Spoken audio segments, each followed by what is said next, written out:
privilege to have with us Reverend Professor Prakash Joshi, Department of English and other foreign European languages, University of Allahabad. Sir is Fulbright Nehru Visiting Professor at Queen's College, the City University of New York, USA in 2012. He had been invited by the President's Fund for Creative Writing under the auspices of the Ministry of Arts and Culture, the Government of Mauritius, to deliver a series of lectures. He has a life membership of Indian Association for Commonwealth Literature and Language Studies. He is also a member of Indian Association for Canadian Studies, as well as a life member of Balwant Parikh Center for General Semantics. I request ma'am again to honor sir.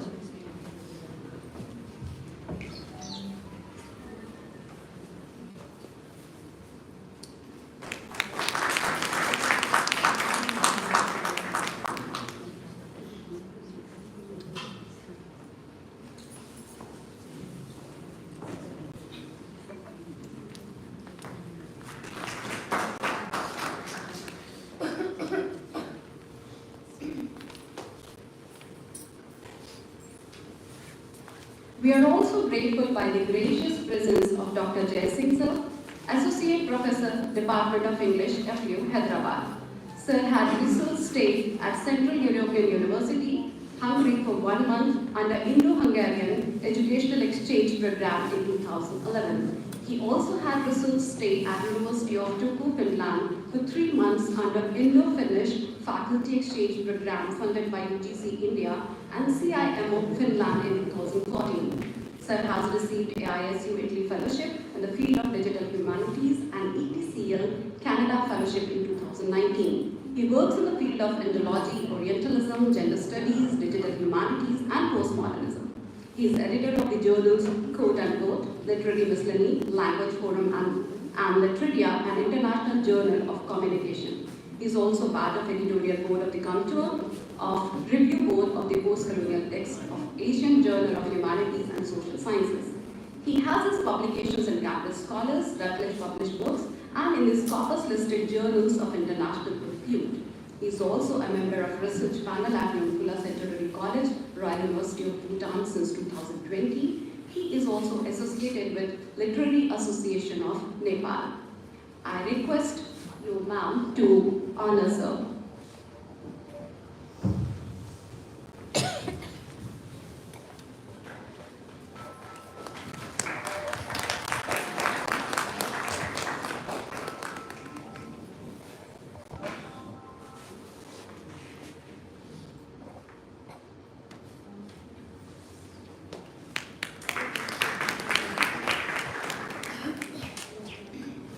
In this line, now I request Professor Niharika Lal to honor our patron and inspiration, the manager of the college, Honorable Srimati Uma Bhattacharya.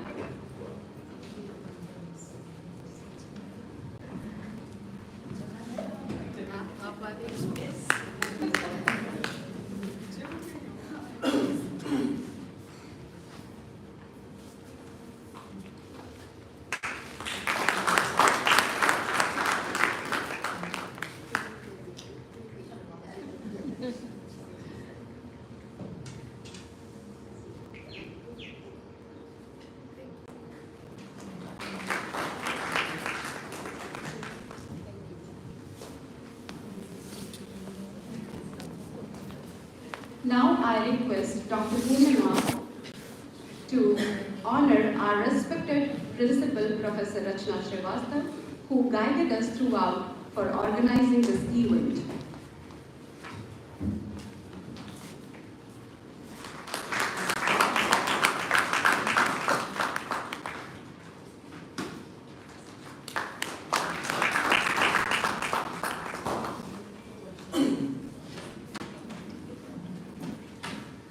Dear all, we are overwhelmed by the huge number of participation received from across the world like Russia, USA, New Zealand, Bhutan, Bangladesh, and so on, as well as from every corners of India.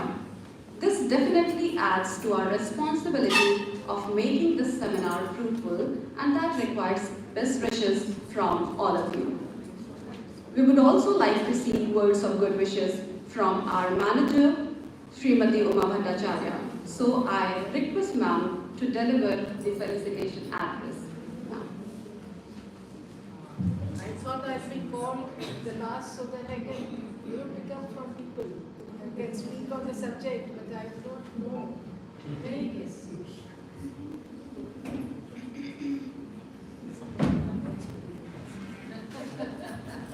Is it so? Good morning. I think good afternoon now. Well, I'm here to address all of you, give my blessings, not talk on the subject, because talking on the subject will be a little difficult for me. Still, I was thinking over it.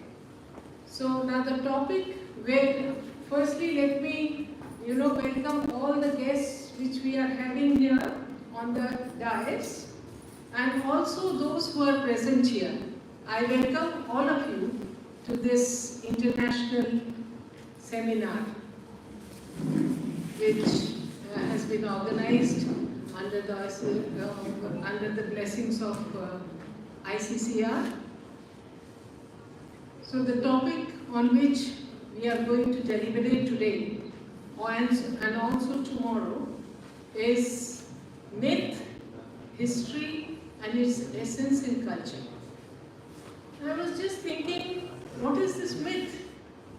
And then I was listening to the morning session, and I was delighted to know that this myth has come from the word Sanskrit, that is mithya.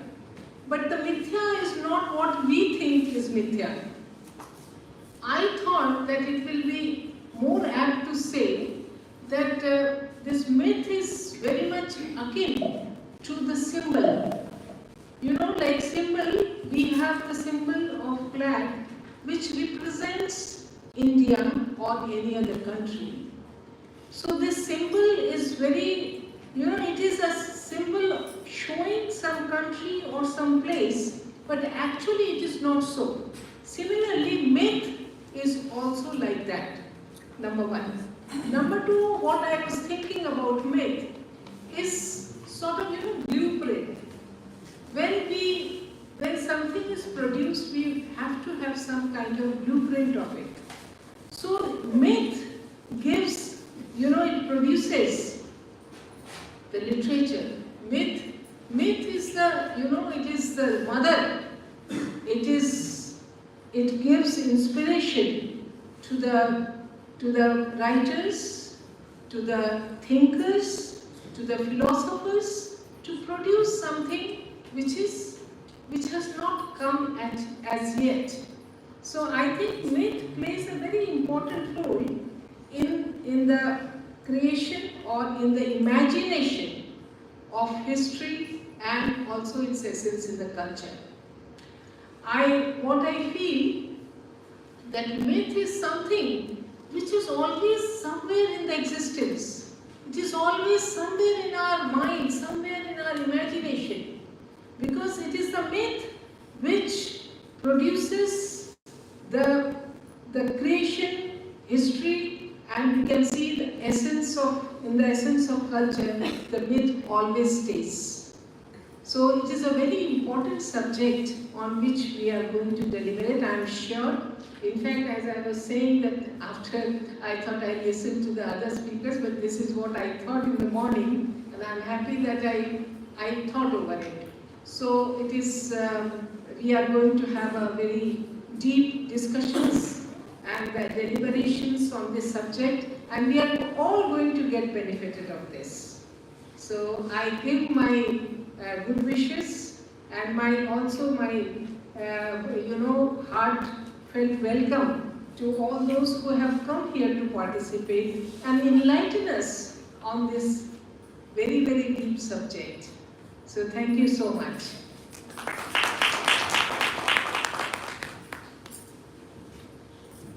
Thank you so much, ma'am, for your good wishes. It is much needed. Now I request our principal, ma'am, to formally welcome the distinguished guests.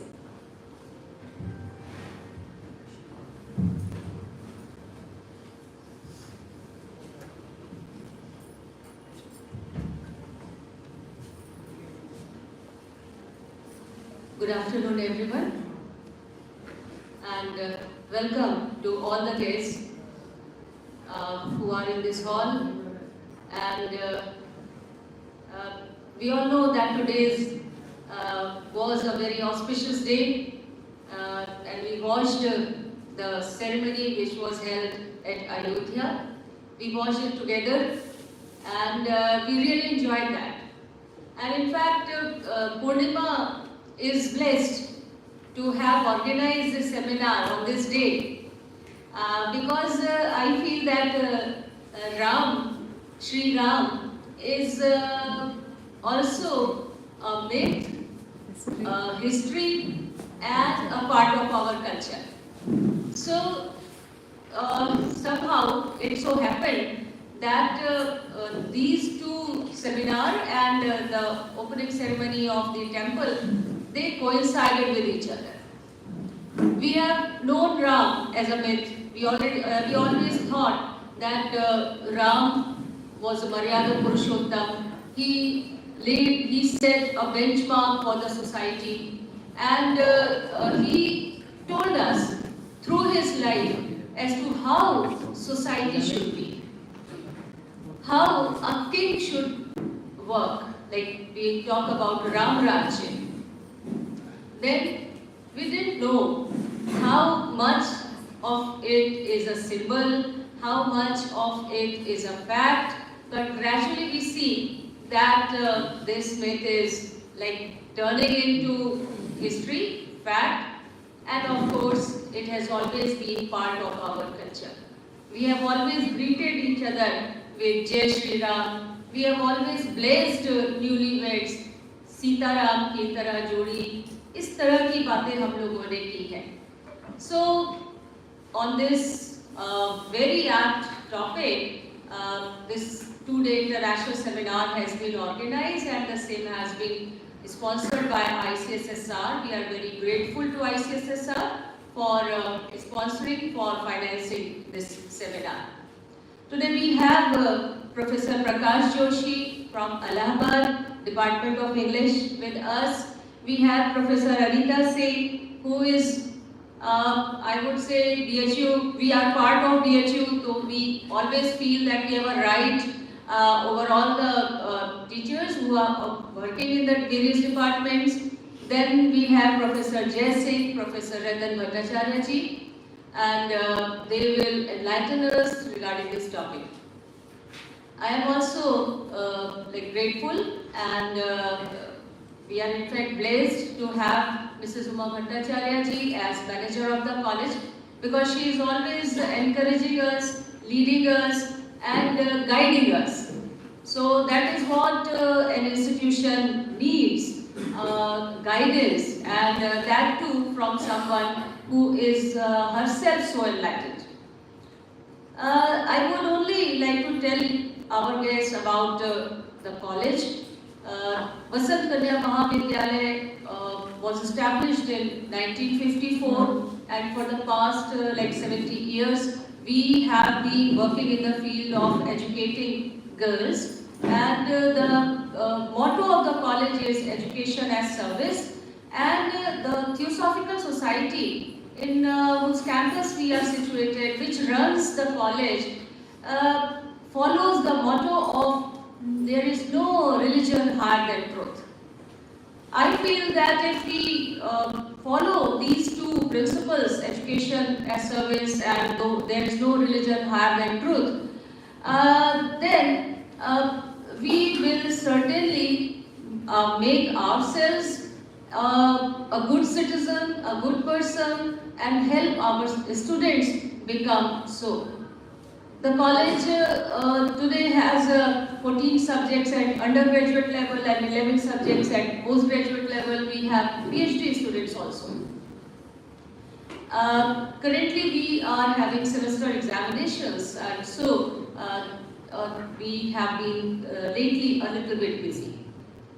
So in this serene campus, calm campus, as somebody was telling me, I welcome you all, and I believe that we are going to mull over a lot of subjects during these 2 days, and we will certainly benefit from it.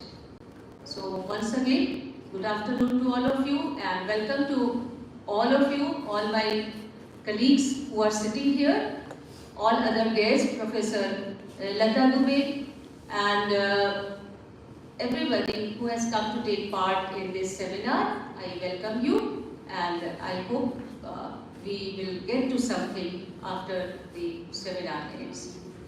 Thank you so much, Supriya, for giving me this opportunity to share my thought with all of those who are present here, and welcome the guests on behalf of BPM family.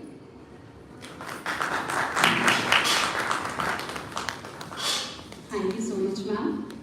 Now, to proceed with the program and to elaborate the objective and design of the seminar, I would like to invite Dr. Purnima, the convener of the program, to present the theme of the seminar.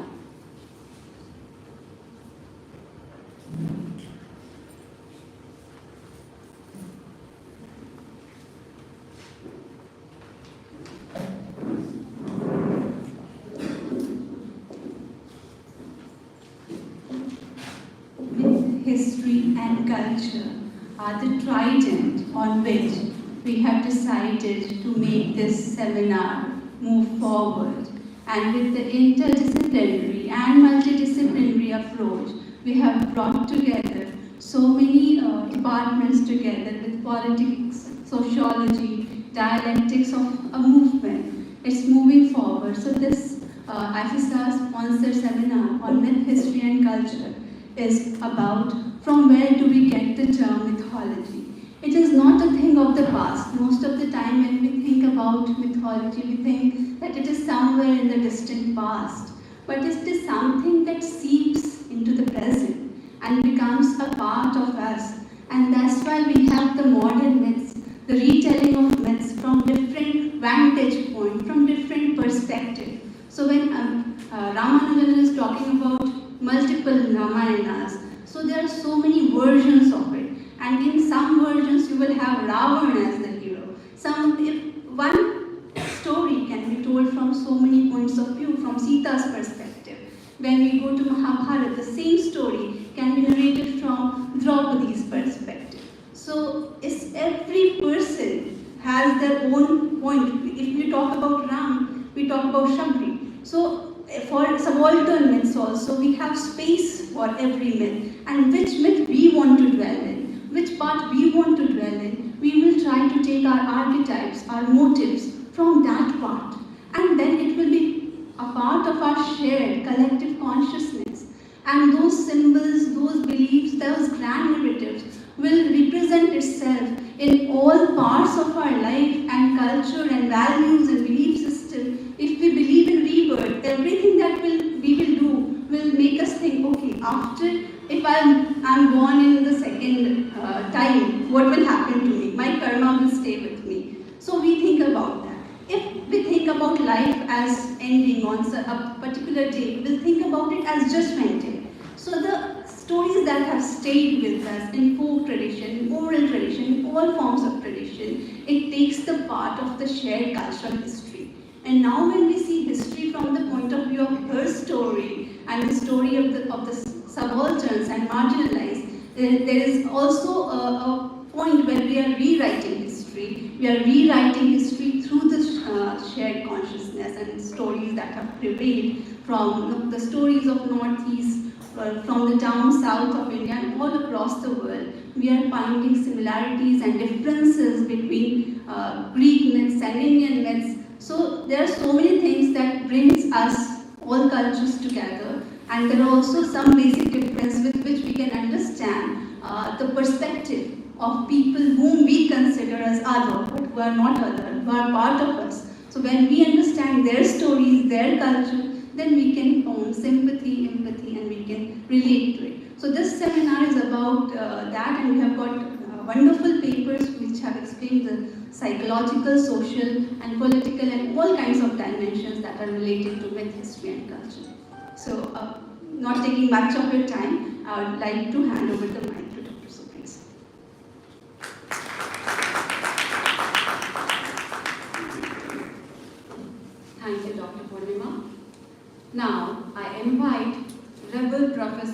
Ratan Bhattacharya for inaugural address so as to enlighten us towards the new life and understanding of the topic. So,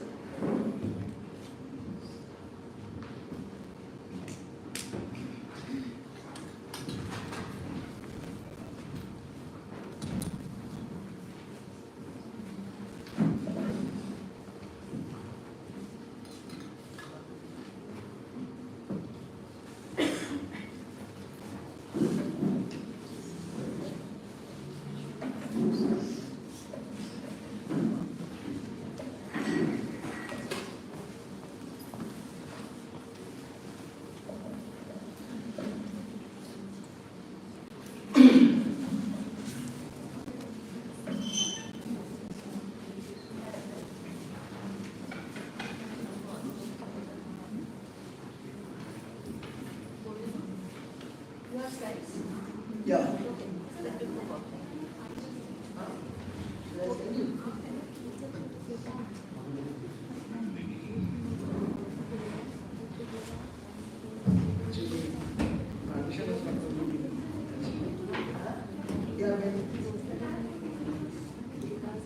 I'm saying.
Good morning.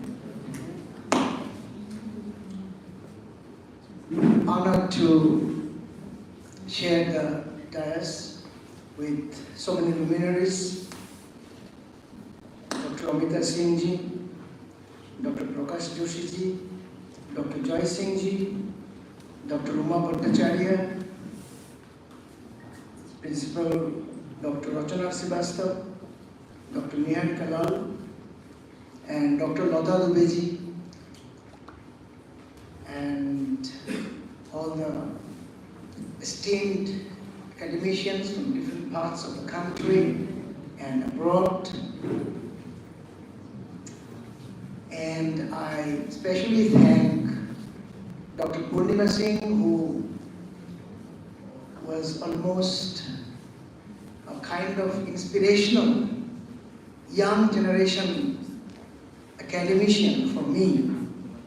She was trying to connect me when I was in Virginia. She was connecting me and telling me about her interest in this kind of seminar organization. It's now today a reality. The dream finally became a reality. Big pressure on me today. First, this is the momentous day for India, and whole country is almost waiting for a great news of Hindu revival kind of thing is happening. That is, Ram is coming. So this is the kind of thing. We don't know what will be the effect, what will be the outcome. We are not bothered about those things. History will tell, time will tell. But at present, the country is waiting with a throbbing heart what is going to happen. And my pressure is different. It's not the Rama pressure. It is the pressure of so many great intellectuals, academicians, eminent people here who navigated the global academics in different capacities with their expertise and reached the world there before me from different universities. My pressure is that whether I can present my topic, which is the seminar topic, and deliver the keynote address. It's really a challenge. But I love to take this challenge because India is a country where history is as interesting as myths, and where myths are as true as history. That is the basic fascinating point, I think, about the discussion, where like the East meeting the West, like that kind of thing, history meeting the myths, and the composition is culture.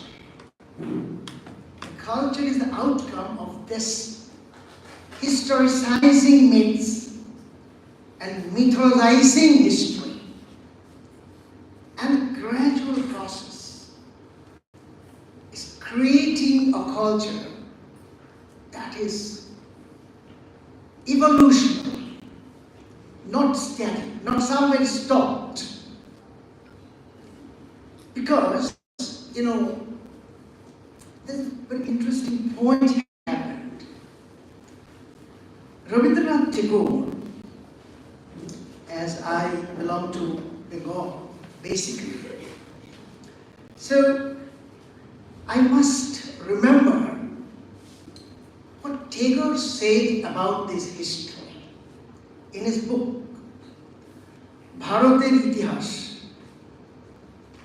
History of Bharat, History of India, and how Even in telling the name Bharat and India, we have some throbbing of our heart. Am I correct or wrong? India, and that is Bharat. Constitution told us. So no problem. Bharater Itihas, history of Bharat, demanded a rewriting of our history. Who said it? Tagore. And as it did not depict the true spirit of India, coming down from ancient times, Tagore described history textbooks as nightmarish. It's not Amit Shah telling. Tagore telling. From somewhere, some people came, fights and bloodbaths occurred.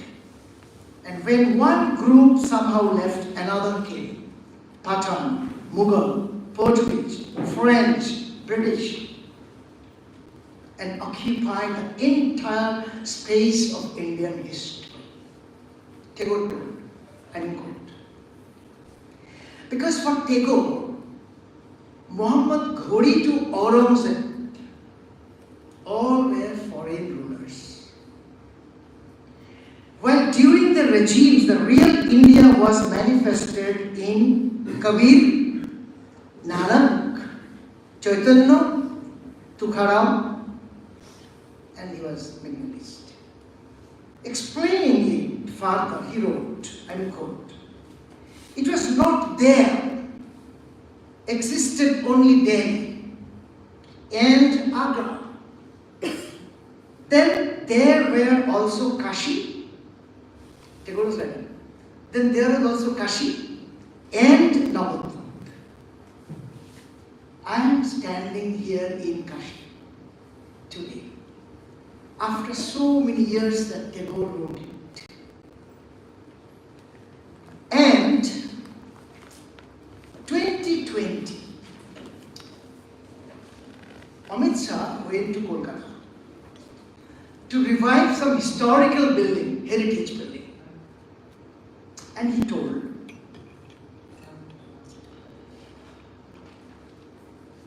we must be respectful of our glorious past, and a secular nation must not look at the religion of the ruler, but we must also make our history texts true reflections of our 9,000-year-long journey. It is time to follow Tagore's vision, and great minds from all ideological arenas should join the effort. See the link. You can be against BJP, you can be in favor of BJP. That is not our concern here. It's academic concern. But the main point is, rewriting history is the necessity. Tagore told it, and later Amit Shah grabbed the opportunity to rewrite history. Now, if he rewrites history in a better way or a worse way, that is not our concern, that is their concern. So we are not going to make a debate on that. We are going to start the debate whether history should be rewritten. Because today's topic is very close to that, rewriting of the history. Why? We have two Indias. One that lives in the past, and this past is one that lives in the future. Two Indias.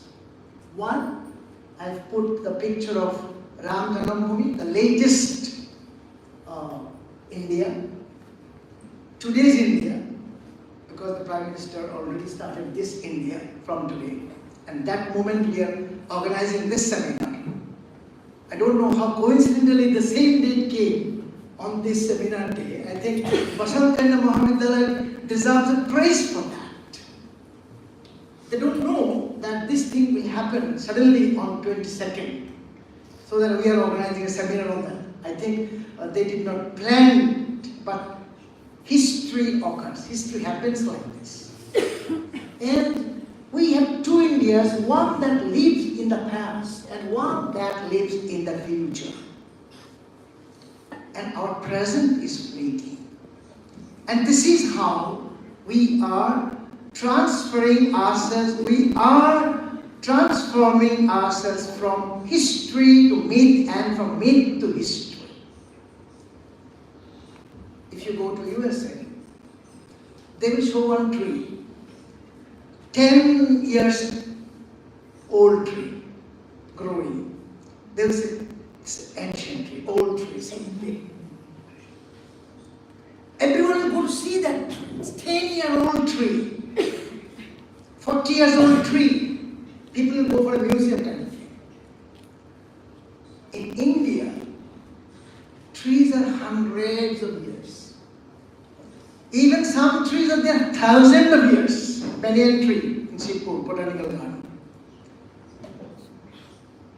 People don't take interest seeing that old tree, because our time is cosmic time, ours not industrial time.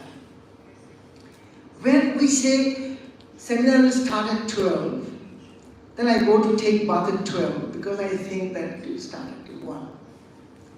This is our time, because we always go by sun, moon, all cosmic things in India. We don't bother for this watch and clocks and Apple, all this. So our history is different. Concept of history in India is different. Concept of history in Europe is different. I was talking to one professor yesterday. She in the University of Rome. She will also talk tomorrow in the morning session probably.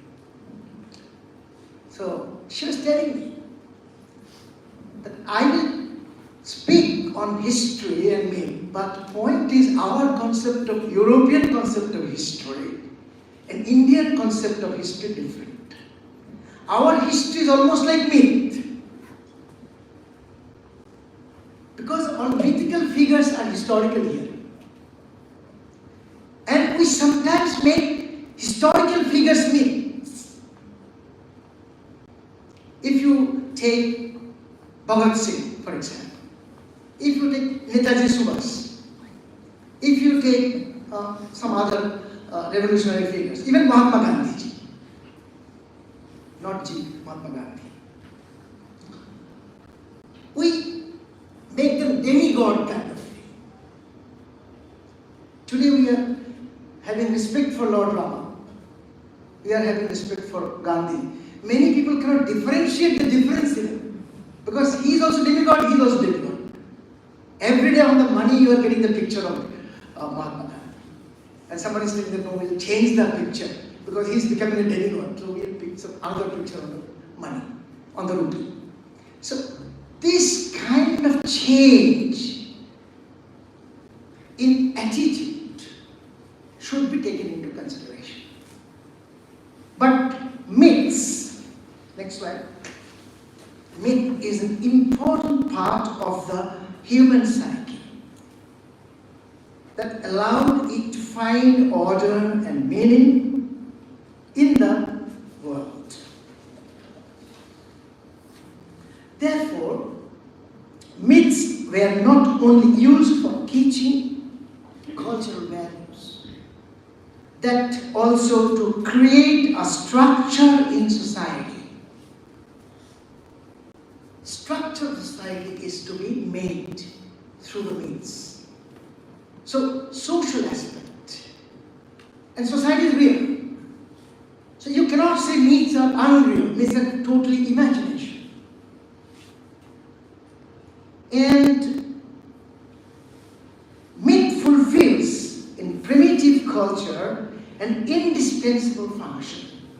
It expresses, enhances, and edifies belief and codifies belief. That is the most important. Codifies.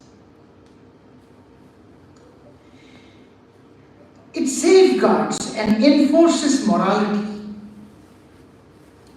It vouches for the efficiency of ritual and contains practical rules for the guidance of man. Morality is guidance, is providing guidance for us. It is not just unreal, something imagination you may not give importance to it or not. It's a morality, it's guiding force. When you talk of Lord Rama, then immediately our mind goes to Sita. And some people think Sita is suffering. Some people think Ravan is taking Sita away. But if you go to Tamil Kambu, totally different. They are telling Ravana is thinking Sita is suffering in the jungle, in the forest, and Ravana was taking the daughter and taking Sita to his home for safety. Totally different version.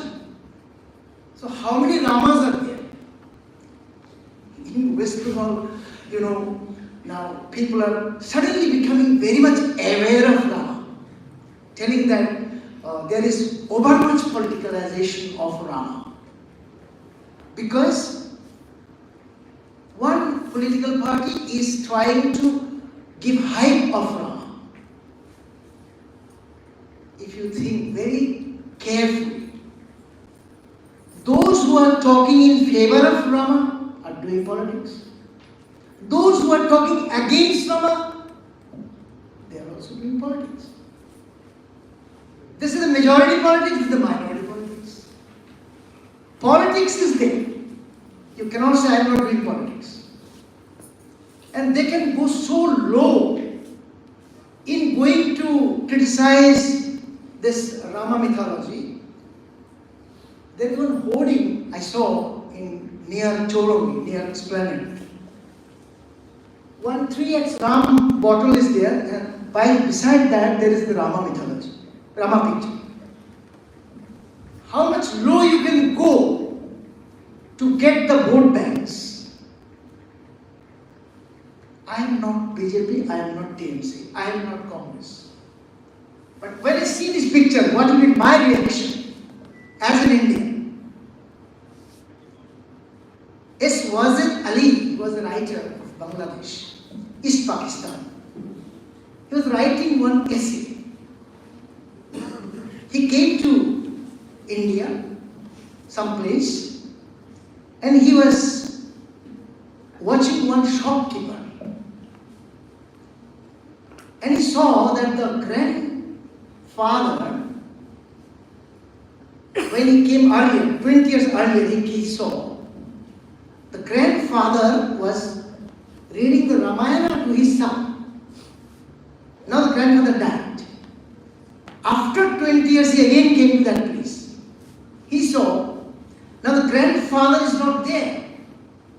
The son is reading the Ramayana to his son. So he wrote the line, that tradition goes on. So Ramayana, whether you support or not, because he did not even know what is Ramayana. Many of us do not even read Ramayana. But we know the story of Rama. Oral tradition transmits the knowledge of Rama in our consciousness. As Madam was telling, that myth is our consciousness. Myth goes deep down into our consciousness. So here also you get that Rama consciousness comes deep into our mind. How you will use it? Is Rama a historical figure? Is Rama was real? Is Rama real? This is the question, big question. If you make it a big question, if you don't make it a big question, no big question. It's a very small, easy question. You have never seen Babur or Sher Humayun, Akbar. You know it from history. You never knew the Santals were doing the revolution. You never saw it. You are reading from the history books. If I don't write about the Santal revolution, then how can you know about the Santals? So historians create reality. Some historians mention, some historians do not mention. There are the leftists, there are the rightists. The fighting is going on. Who is right, who is right, who is rightists are not always right. And it does not mean that leftists are always bad. Not like that. But if you, I'm just giving you one example from history, what is happening you see. The Aryan, are they outside in India? Where they came from outside to India or not? Historians divide it. Some say aliens did not come from outside, rather from India they went to Europe. This is the opposite theory coming. So your historical reading is most important. Which historians you will accept?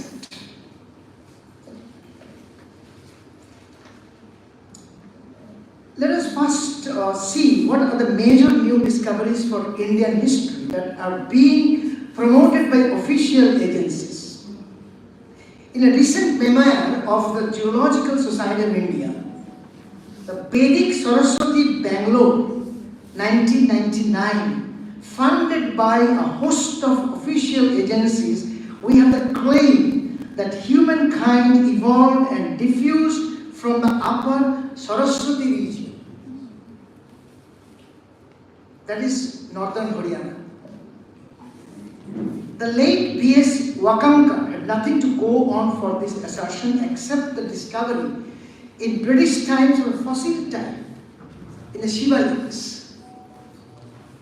Though the species is not in the line of hominids but of the orangutan. You see, the RSS oracles denounced Maxwell, Wheeler as racists. This does not prevent them from announcing that Indo-Europeans and other Aryan peoples are migrants from India. Again,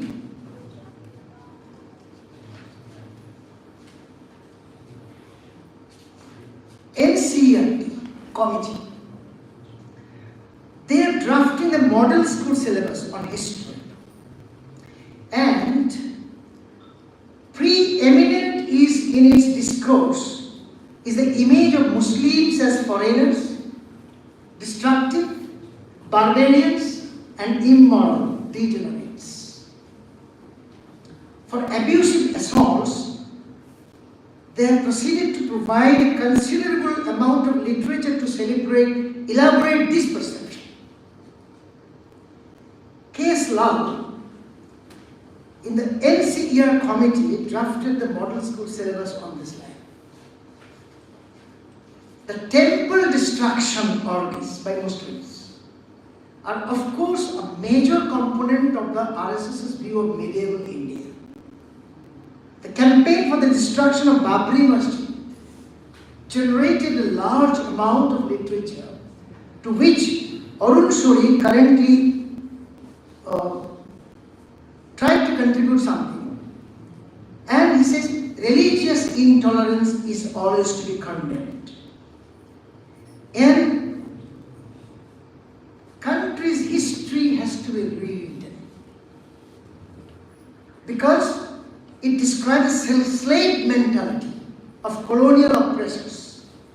It is our responsibility to rewrite our history. So I was just pointing you that how we misinterpret, write and rewrite and compose history from different points of view. You cannot say Arsidas was writing the right history or Irfan Habib was taking the right history. You cannot say that. Because both sides have some loopholes, some lacunas. And you cannot be 100% perfect that history is written there. So history has some mythical elements itself. We are sidelining and we are justifying our propaganda through the history.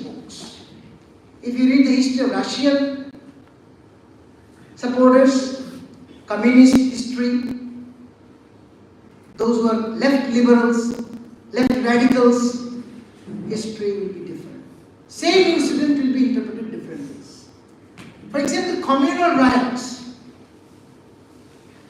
which you see communal riots, and Dr. Joshi can tell you, that is, communal riots is not communal riots, it is the riots between the Jamindar and the Prajas, means who are working, the workers section. Because the workers are Hindus, workers are Muslims, farmers are Muslims, basically, in East Bengal. And Jamindars were Hindus. So when the Muslim workers are fighting against the Jamindars, then the political people, they were trying to give it a color, saying that this is absolutely Hindu-Muslim fight and this communism.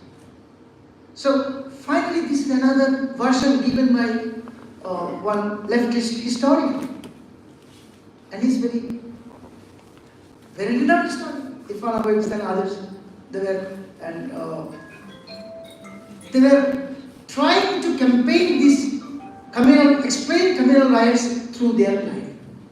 But if it goes to the other rightist historians, they will discuss it as a communal color. So Muslims and Hindus, they should be at loggerheads, and the history will become. So I am coming to this part. James Fraser, in The Golden Bough, provides the classic expression of the view that the subject matter of myth is physical process, and myths can be used to explore religious and cultural beliefs.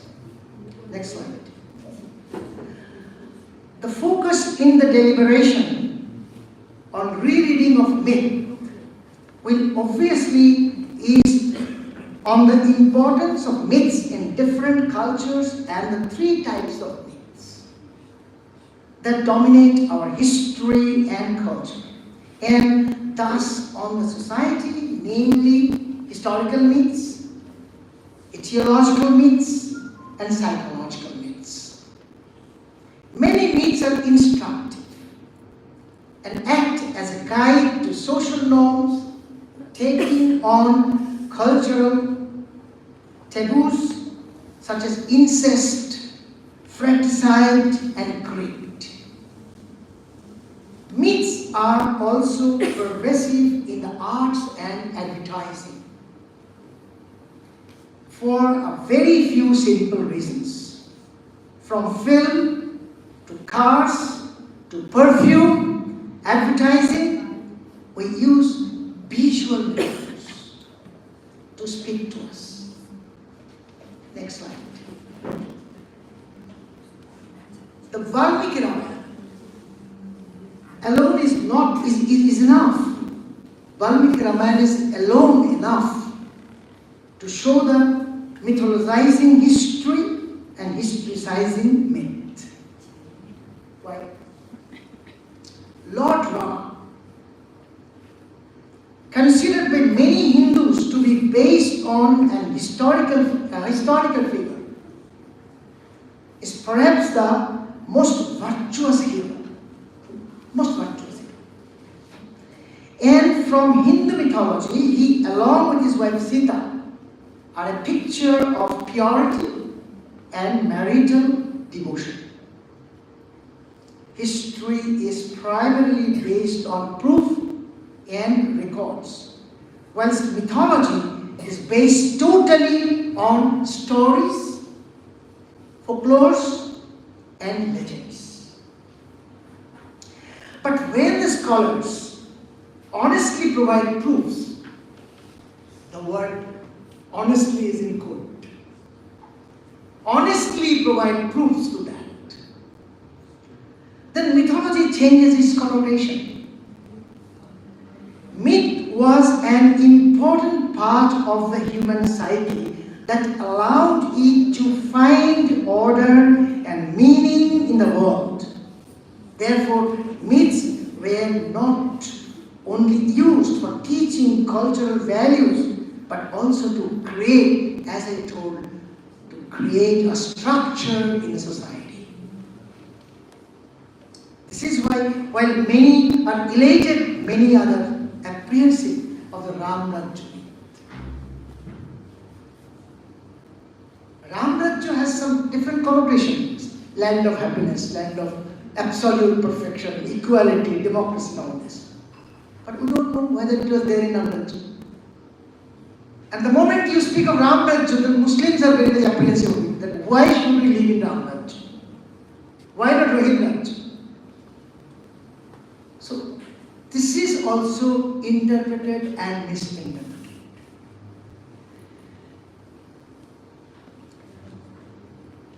The world is the oldest myth in the world is a psychological myth explaining the individual's journey to find their meaning in life and the inevitability of death. The Epic of Gilgamesh, 2150 BC, 1400 BC, up to that, in between maybe the recent time, was created in Mesopotamia and Sumerian civilizations, telling the story of Gilgamesh, king of Uruk, who eventually earns the status of a demigod in the story. I already mentioned the question of demigod. Human being, ordinary human being, made a demigod. I'm giving one example. You can give the slide 12. That is,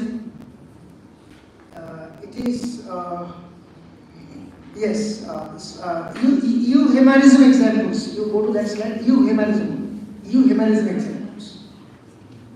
What is euhemerism? Euhemerism is an approach to the interpretation of mythology in which mythological accounts are presumed to have originated from real historical events or personages. Euhemerism supposes that historical accounts became myths as they are exaggerated in the retelling, accumulating elaborations and alterations that reflect cultural modes. For example, Hercules. Hercules existed long ago as an ordinary man, but a very strong man. Ordinary man, but strong man. But his story was embellished gradually, and he became a literal demigod according to the ancient Greeks. Like Romulus, like Brutus, like Hercules. In Rome it is called Ulysses. So ultimately, these people are strong people. They could do some navigation, they could fight, they could do everything. But they were not very much God-like thing. But they are made demigod by telling and retelling the stories. So here myths created. Out of hearsays, out of folklores, out of legends. Not up to our level. Here we are doing one big change. Those who say history is reality, there is also a process. This is the inversion process. Emptying reality. Means I empty history of reality. So it becomes emptied history. And it becomes emptied reality. So what we are doing, when every expression is projected into an imaginary world, reality is emptied. When imaginary world consists of imageries by analogy of the everyday experience, myths become emptied history. See the link? History and emptied history. When myth is emptied history. So I am feeling the facts. Almost like the hard times that the human brain is a pitcher and you are filling the heavy facts and figures and knowledge is coming. So Dickens was criticizing that our head is not picture. You cannot fill it with facts and facts and facts. But here, we are filling facts. When the question was asked that, why are you rewriting history? History cannot be rewritten. Then they gave the justification. We are not rewriting. We are filling the gaps of history. So we are not rewriting. Rama mythology we cannot rewrite. We are only filling the gap about Rama that you missed about Rama mythology. We are doing it in Ajodhya. So this is a different kind of interpretation of history. You are emptying history of its reality. And this reality is glorified. It is puffed up like popcorn. Small popcorn become puffed up. Tasty. You cannot eat raw popcorn. But when it is puffed up, then it is tasty, delicious. So when you puffed up the myth, it becomes history. And this history is not real history, it is empty reality. But this emptiness, the vacuum, is filled with air. Balloon, you cannot say unreal. But if you prick the balloon, as in the great dictator, he was playing with the balloon and suddenly he pricked it. And the whole balloon was burst into nothingness. It becomes zero, real zero. So this is the technique. How you can puff up and how you can prick it according to time, according to position, according to need, according to necessity. We puff up history. We make the myth history and we make the history a myth.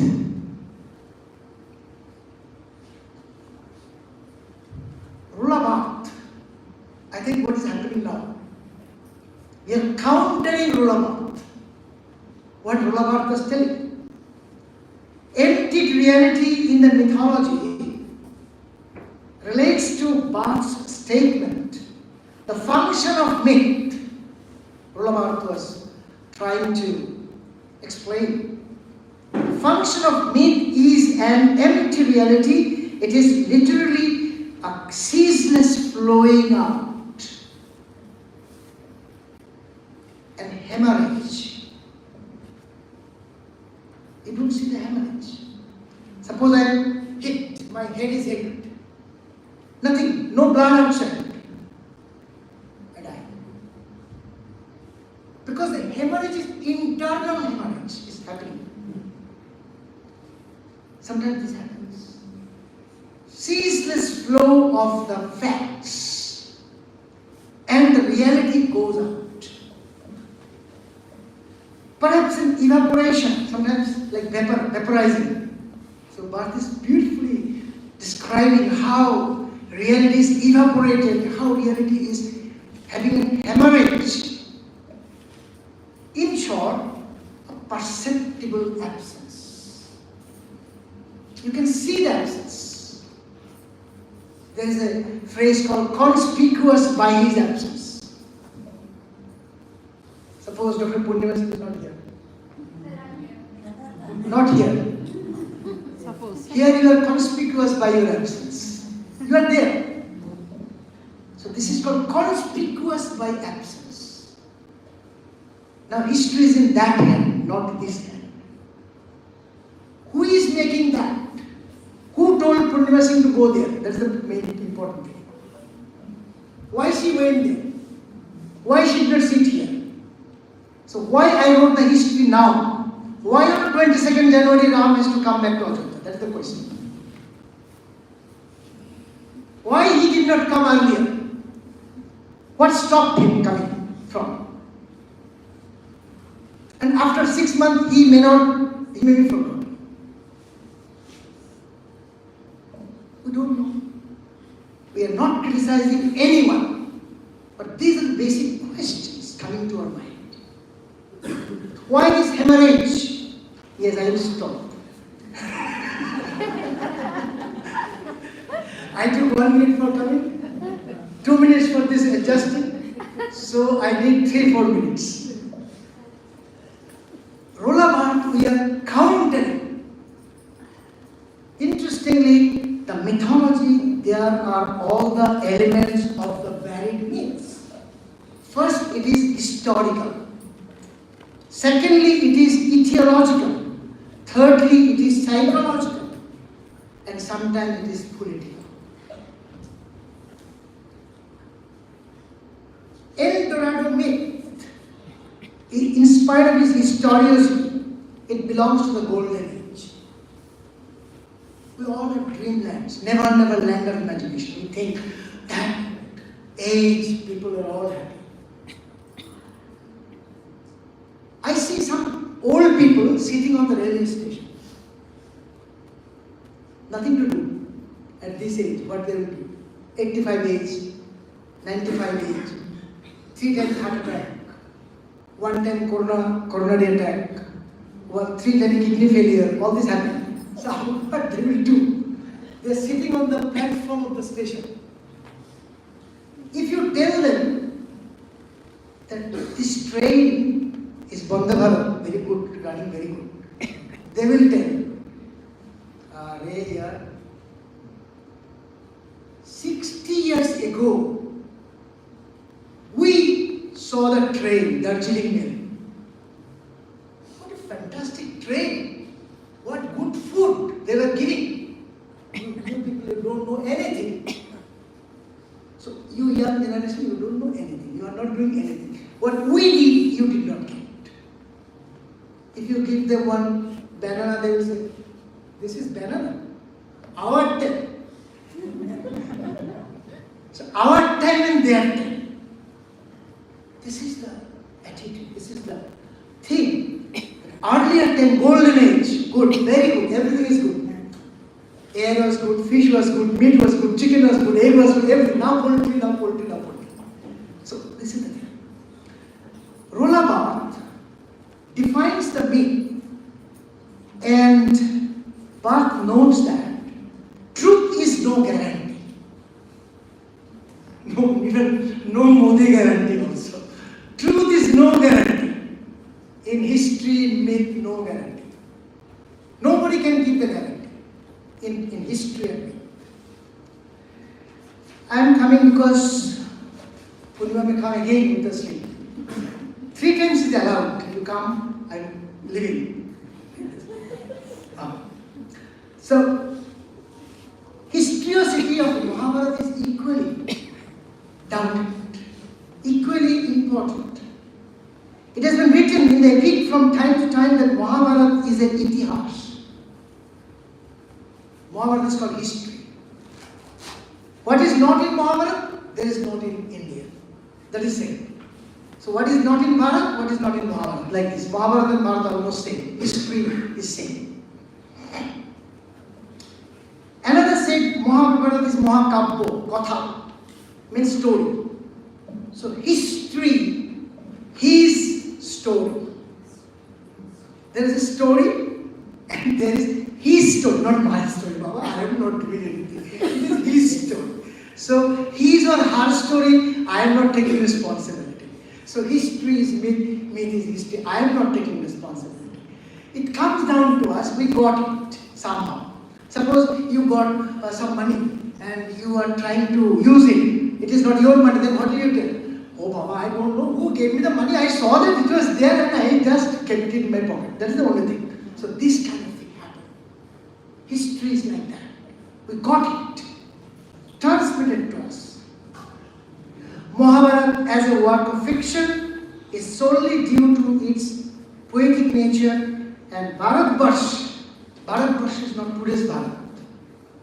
Mahabharata was including incidents from larger India, where Afghanistan, Balochistan, Burma, Nepal, Syria, all are there. So this Bharat and Mahabharata are not same, but it is our epic, it is our history, it cannot be accepted. All the places mentioned are the real places. All are identified as real places. Hastinapur, UP, Indraprastha, Delhi, Kurukshetra, Haryana. So, all are real places. But that does not mean that this reality is absolute reality. I have to pass on to the psychological part, just 1 minute. Psychology and myth connection is no less important than one between history and myth. Myth constitutes a compromise between the side of oneself that wants a desire satisfied outright and that side that does not even want to know they exist. We don't know. Our dream, not satisfied, not fulfilled. So we create. We need one hero, one Indian hero we need. British have their heroes. Europe had their heroes. Chinese people, they had their heroes. Indian, we don't know our language, we don't know our heroes. So if any hero is found, what is the harm there? Accept the hero. At least one hero is there. One Rama is there. One Krishna is there. One Shiva is there. Problem is, with 3 people take 3 flags. One Rama, one Shiva, one. We are in the land of Vishwanath. Now if I say, Baba Vishwanath is the stronger one. Rama is the stronger one in Ajodhya. And then, what will happen? Mathura, Krishna is our hero. Now who will fight? Not Hindu Muslims. Hindus will fight. Shiva and the Vaishnavite and the Shiva. These people are fighting. It is history. So you cannot stop fighting like that. It comes from different. Because myth is created in the unconscious mind. Unconscious or subconscious? I'm not very sure. Mythology and psychology seem to be 2 different fields of study at first glance, but upon closer examination, it becomes clear that 2 are closely related and share many similarities. In psychology, the unconscious processes play in shaping human behavior. Finished. Last chapter. So, I hope I have already made 50% clear, because this is a very difficult subject. I thank this college that you have started a big journey on the day, momentous day that India has experienced. They will explore the Rama mythology, Bashant Kanna Vidyalaya and other universities, all those luminaries present here in Allahabad, BHU. I will invite you, I will expect you all to organize seminars and conferences on this topic. Because India needs discussion on this kind of topics. India is moved. India is swelled. India is overwhelmed by these questions today. The burning question of the day. Myth, history and culture. I thank organizers to give an ordinary person like me to throw light on this very difficult topic, which is not my topic at all.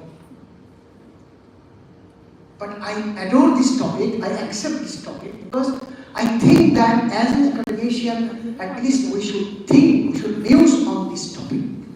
So, I thank all of you again and again, not by name, collective consciousness on myth and history and literature. Thank you so much. And thank you for giving me this patient hearing here. I'm honored, I'm privileged, I'm very, very happy. Thank you.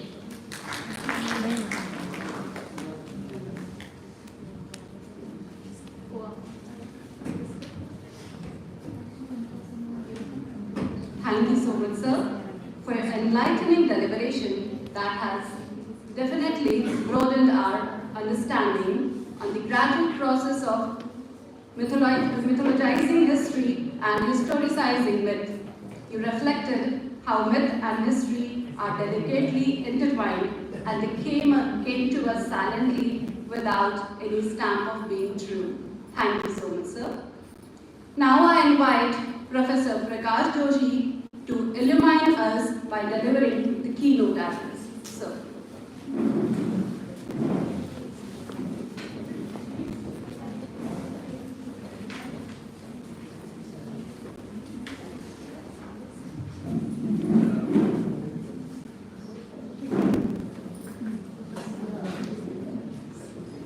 Thank you.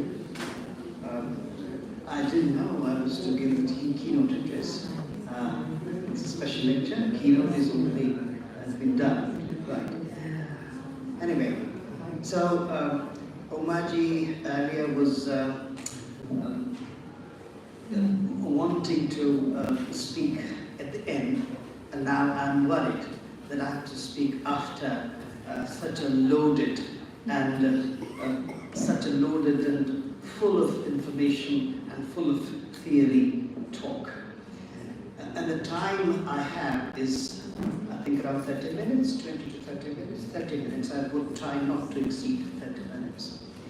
So after this loaded and very meaningful talk on this interrelationship between myth, mythology, and history, I'll go into something much smaller in magnitude. I'll talk about just one aspect of what we call folklore. And myths, by the way, are a genre of folklore, like legends are.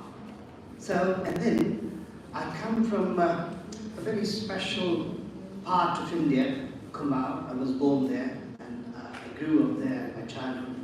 So for some kind of illustration of legend, I'll bring to you a legend from my own land, and how Sir was talking about the making of heroes, and how in legends heroes grow, how heroes get constructed, transformed. And that land from where I bring this legend to you is often known as the land of deities, land of gods and goddesses. That is Kumaon in Uttarakhand. I'll talk about that later. So, myths, legends, fables, folk tales, folk dances, drama, folk songs, etc. are all, as the scholars suggest, genres of folklore. And the history of folklore goes back right to the beginning of organized human society. And the two grew together.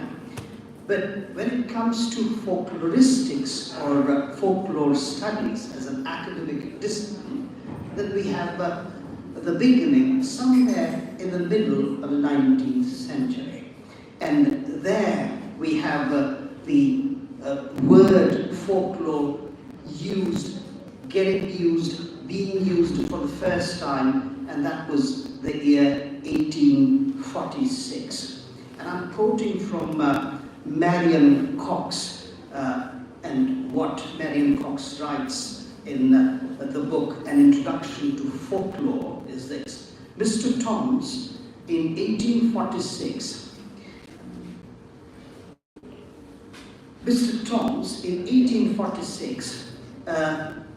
tried to designate folklore as that department of study of antiquities and archaeology which embraces everything relating to ancient observances and customs, to notions, beliefs, traditions, superstitions, and prejudices of the common people.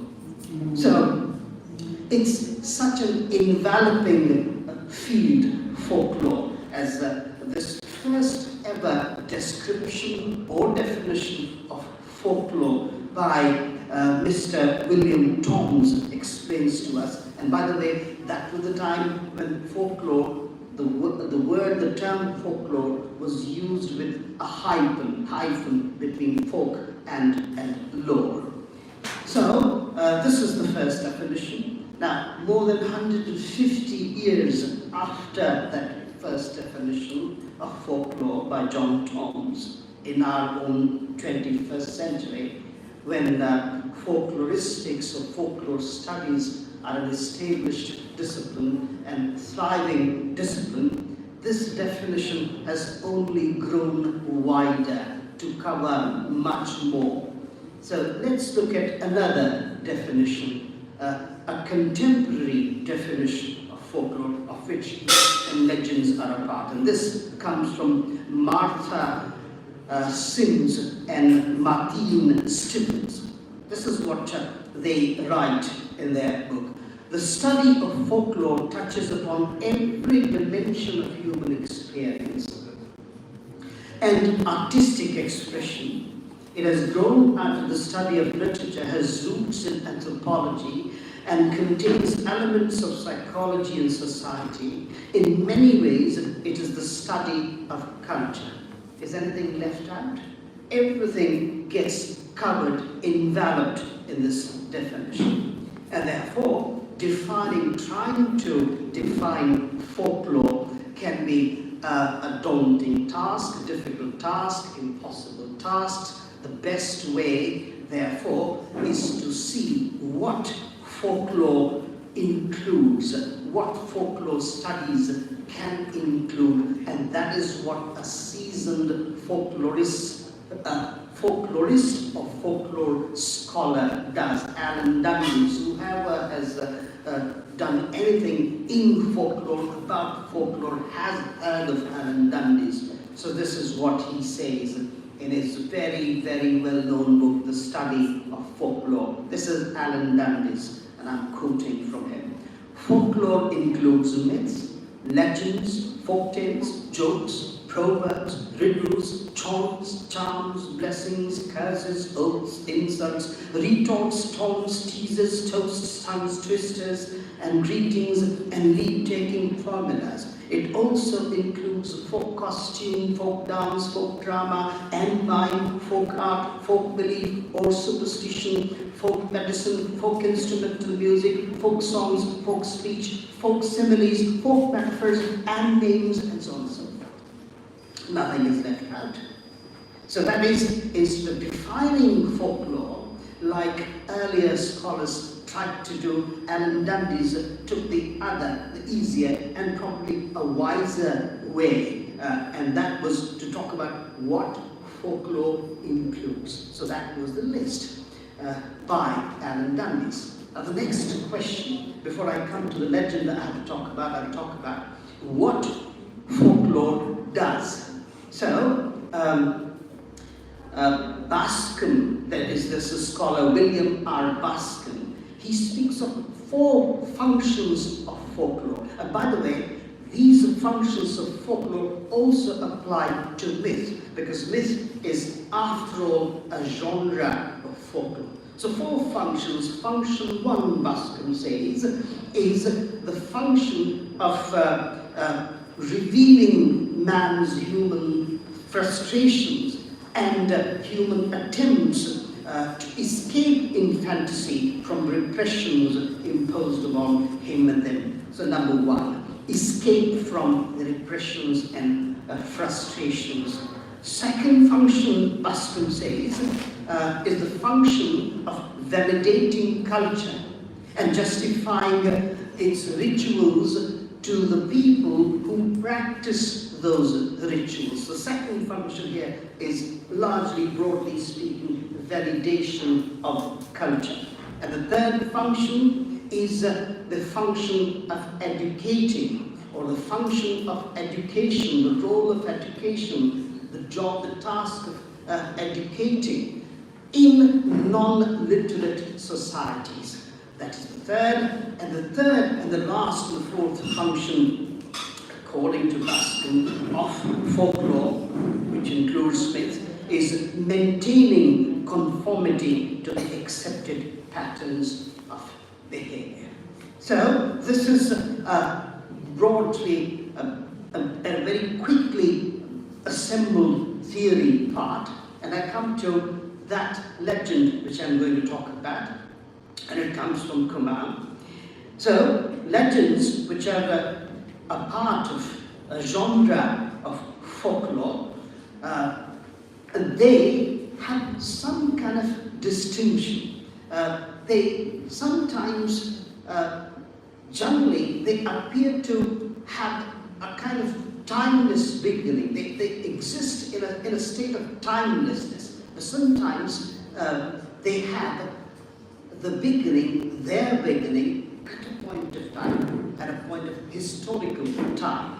Well, I'll come to that very shortly. So this legend I'm going to talk about is a very less known legend from Kumau. You may have heard of Rajula Manushahi, Jiarani, but this legend is the legend of Ham Singh Heath, who was a real person, a historical person, and then ascended to become a kind of deity, very much like Guru Devta. Whoever has visited Uttarakhand must have heard of Guru Devta. And there are 3 major temples of Guru Devta. He too was a real historical person, a soldier, and then he ascended to be revered as the god of justice in the popular belief.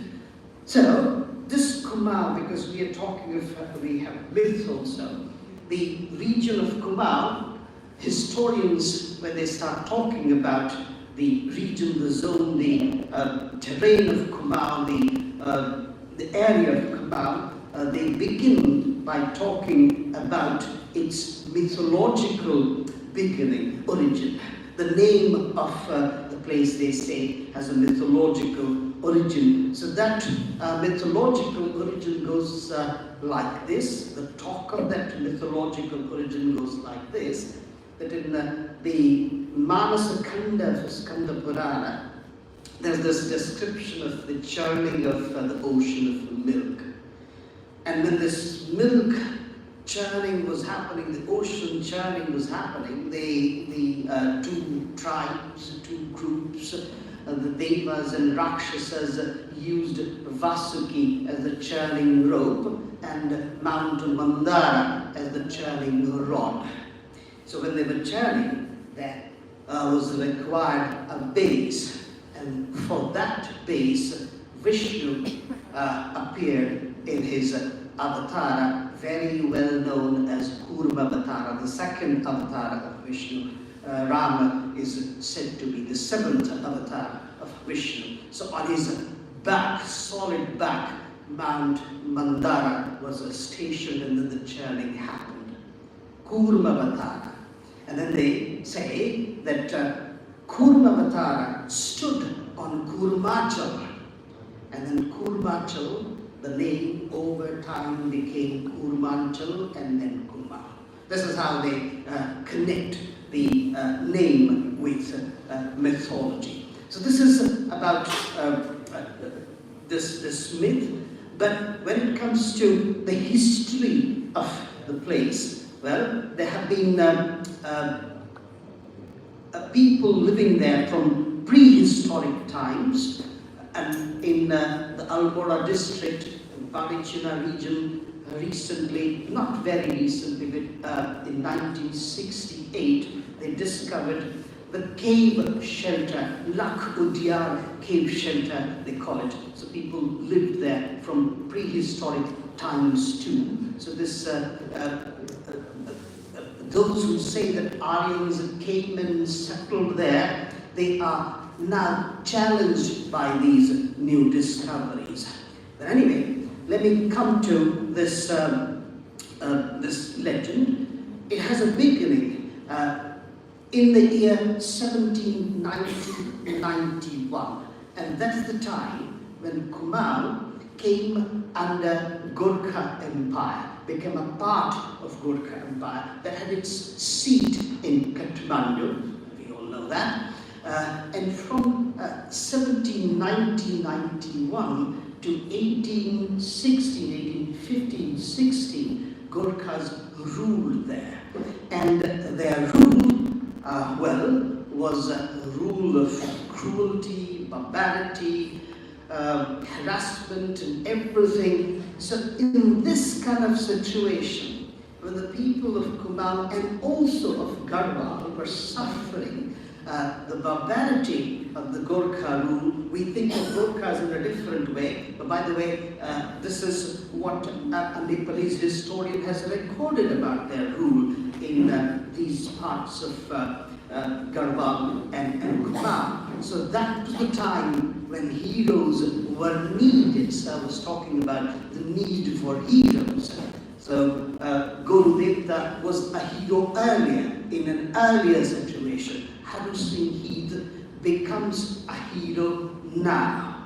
So whenever these circumstances happen, they grow, then there are certain values looked up to: justice, charity, generosity. These were the values that people were looking for in their kings, in their rulers, and these values were missing, and therefore this hero gets sort of constructed, made, he was a historical figure with some of these virtues, but over time, because of the aspirations of people, he grows into that folk hero, and later today he is also worshipped as a deity. So, and another interesting thing about this story of Haru Singh Heath is that it was first scripted in the year 1975. So the story, the man lived from sometime around 1791 to 1815, 1814, and from then to the time that it was actually scripted. His story, his legend was scripted, the ballad, in a ballad form. The tale, the lore lived in oral form. So one of the thing about oral forms is that they grow, they evolve. New elements move into oral forms, and old elements go out of them according to the requirement of the time.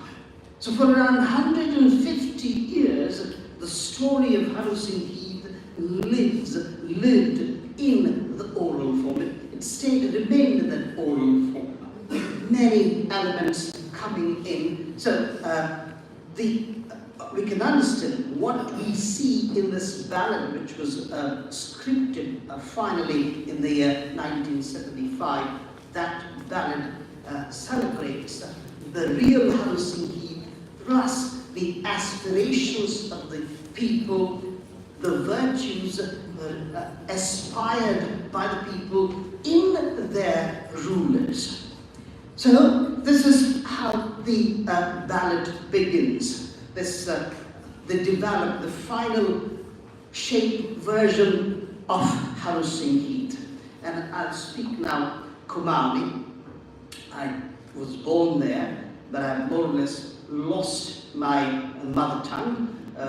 But yes, to some extent I can speak that and I understand it fully. So this is how it begins. It begins with an invocation, and now I'm talking about the legend of Haru Singh Heath. And this comes from the 1975 script of that legend. Panchanama deva tum hai daya dayal, murkha ka dil majai kariya ujal, Ishwar ko dhyana dhari uthalu kalam, samajanavi ki maya jalam thalam, dhana dhana hari tum Vishnu Bhagavana, akhino ko lekhanon ko diya varadana, hridaya mein baith jayi Saraswati mai, Ganesh ju vidna hari kariya sahai, dhana dhana hari tum dhana devi maya, kasa kasa jana haya, kwe niraya. This is how it begins, the ballad begins. I forgot to tell you one thing. In Uttarakhand, it became Uttarakhand not very long ago, but in these regions, there was a community of people known Hurkiyas. In Rajasthan also, we have a community of bards, and these Hurkiyas moved from fair to fair, from village to village, from locality to locality, narrating these tales, particularly the tales of bravery, of love, etc. So Har Singh Heat's legend most certainly grew in the renditions, in the tellings, successive performances of the legend by the Hurkiyas. So this is the final version. Once scripted, well, it's frozen. So instead of starting in an indefinite time, this legend, as I was telling you, legends generally talk of a long time ago in an unknown land, etc. But here's a legend which fixes everything in time and in place. And this is how it begins. 1790 को सुनाऊं मैं हाल गोरखा ने जीती जब अल्मोड़ा गढ़वाल धमक Samar Singh Gujru coat मज सात चाला सात द्वारी चार पट्टी राज तल्ला पट्टी संत मज समुची गीत, and so on and so forth. Time 1790, and it's recorded history. And as it is here, Gorkha le jiti jab Almora Garhwal. Almora was the capital of Kumaon region in those days. So Gorkha, and I was telling you about Gorkha Empire. This is when the story starts. The decade of 1790s. It starts. Samar Singh is mentioned here. But if you look at history of the region, then you won't find the name Samar Singh so easily. Another thing is that the history of this region is not so easily available. A lot of excavation work one has to do to find out about who ruled this area and what was the life like in this region. Samar Singh is not found there as a ruler, neither in the Katyuri dynasty, which ruled Kumaon from 700 CE to the time they lost the kingdom to Chanda dynasty, and the Chanda dynasty continued till they were defeated by Gurkhas. Samar Singh is nowhere there, not mentioned there. So who was Samar Singh? Because we are talking of history too. So he certainly was a kind of duke. He was had a principality, a duchy, or a small king who was under, a bigotry. That is what we can derive or think about, conclude about Samar Singh. Now, I was talking about aspirations of the people. What's happening? It's all cruelty all around. It's barbarity all around, harassment all around. And there is a lot of prosperity in the land, but then that prosperity is being sort of dispelled by this kind of behavior of this ruling clan. So, this legend then speaks about what happens to the mind, what happens to us, which leads us to destroy whatever we have earned. So this is Jab Ani Bura Din Bati Kumati. So in spite of all that prosperity, these 7 sons and 7 daughters-in-law of Samar Singh have started wreaking all kind of cruelties on the people, and this ballad has a huge moral purpose, and this is where it begins. Kumati, it speaks up, and what happens next? The people of the region, of the area, they pray to God. What else can they do? So, Hamari Pukara Najo Ishvara Bara Darbar, Gujdu Kotu Masa Kasa, Maja Kasa Atyacha, Sakachala, Marije, Wari Hajorani, etc., etc. They pray to the high God. And as it happens in legends, miracles are handy, and a miracle happens. And And the miracle is that, a disease hits the area, a kind of epidemic, and Samar Singh and all his sons die on each successive day. 7 sons on 7 days and Samar Singh on the last day. So, I was telling you about the history. The book I was referring to was the book by Mahesh Regmi, and the title of the book is The Imperial Gorkha. Its book is easily available and free too. The Imperial Gorkha, published in 1999, somewhere in India. It talks about the Gorkha rule in Kumaon. And by the way, like we talk of ultra-nationalistic idea, nationalistic idea of India, which includes Afghanistan, Nepalis are not far behind. They too have a nationalistic idea of Greater Nepal, and Mahesh Regmi says that this idea of Greater Nepal envisions Kumaon and Garhwal as parts of Nepal, not of India. So we have that there. Anyway, so the result is this: the result of prayer. The prayer brings this jwara. The Ballad uses the word jara, disease, and then all of them die there, these 7 sons and Samar Singh.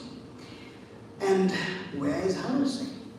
Haru Singh is unborn, a fetus of 6 months in his mother's womb when all this has happened. The small kingdom, whatever, is gone now. The sons are dead, Samar Singh is dead. And the erstwhile royal family has fallen on bad days. Haru Singh is born in this family which has fallen on bad days. Nobody tells him about what their past was till he turns 14. And then he's at play with other children, and someone tells him about his past, about his family's past. And then, in a fit of anger, agitated, he rushes to his mother, asks about his past, his family's past, and knows the truth. And this is the beginning of Haru Singh Heath as the legendary hero, the hero of this legend. And the ballad has this beginning in this manner: Ek haath dhal thami, ek talwar, jeev dhari ghoda maj, hadayo saman. And then he slowly reclaims all the territories that his father had earlier ruled, and becomes a good ruler too. But the ballad doesn't stop here. And it's just, somewhere around the middle of the ballad. Now this man has enemies, inside and outside. At home, he has his sisters-in-law as his enemies. And outside, well, of course, other enemies. So, when he's thinking of marrying someone, now he's a prince, he's a ruler, but he's thinking of marrying someone, these 7 sisters-in-law, and this is something painful in the entire ballad, women, most of them have been shown in bad light, including these 7 sisters-in-law. They have been shown as, vamps here. So they go away.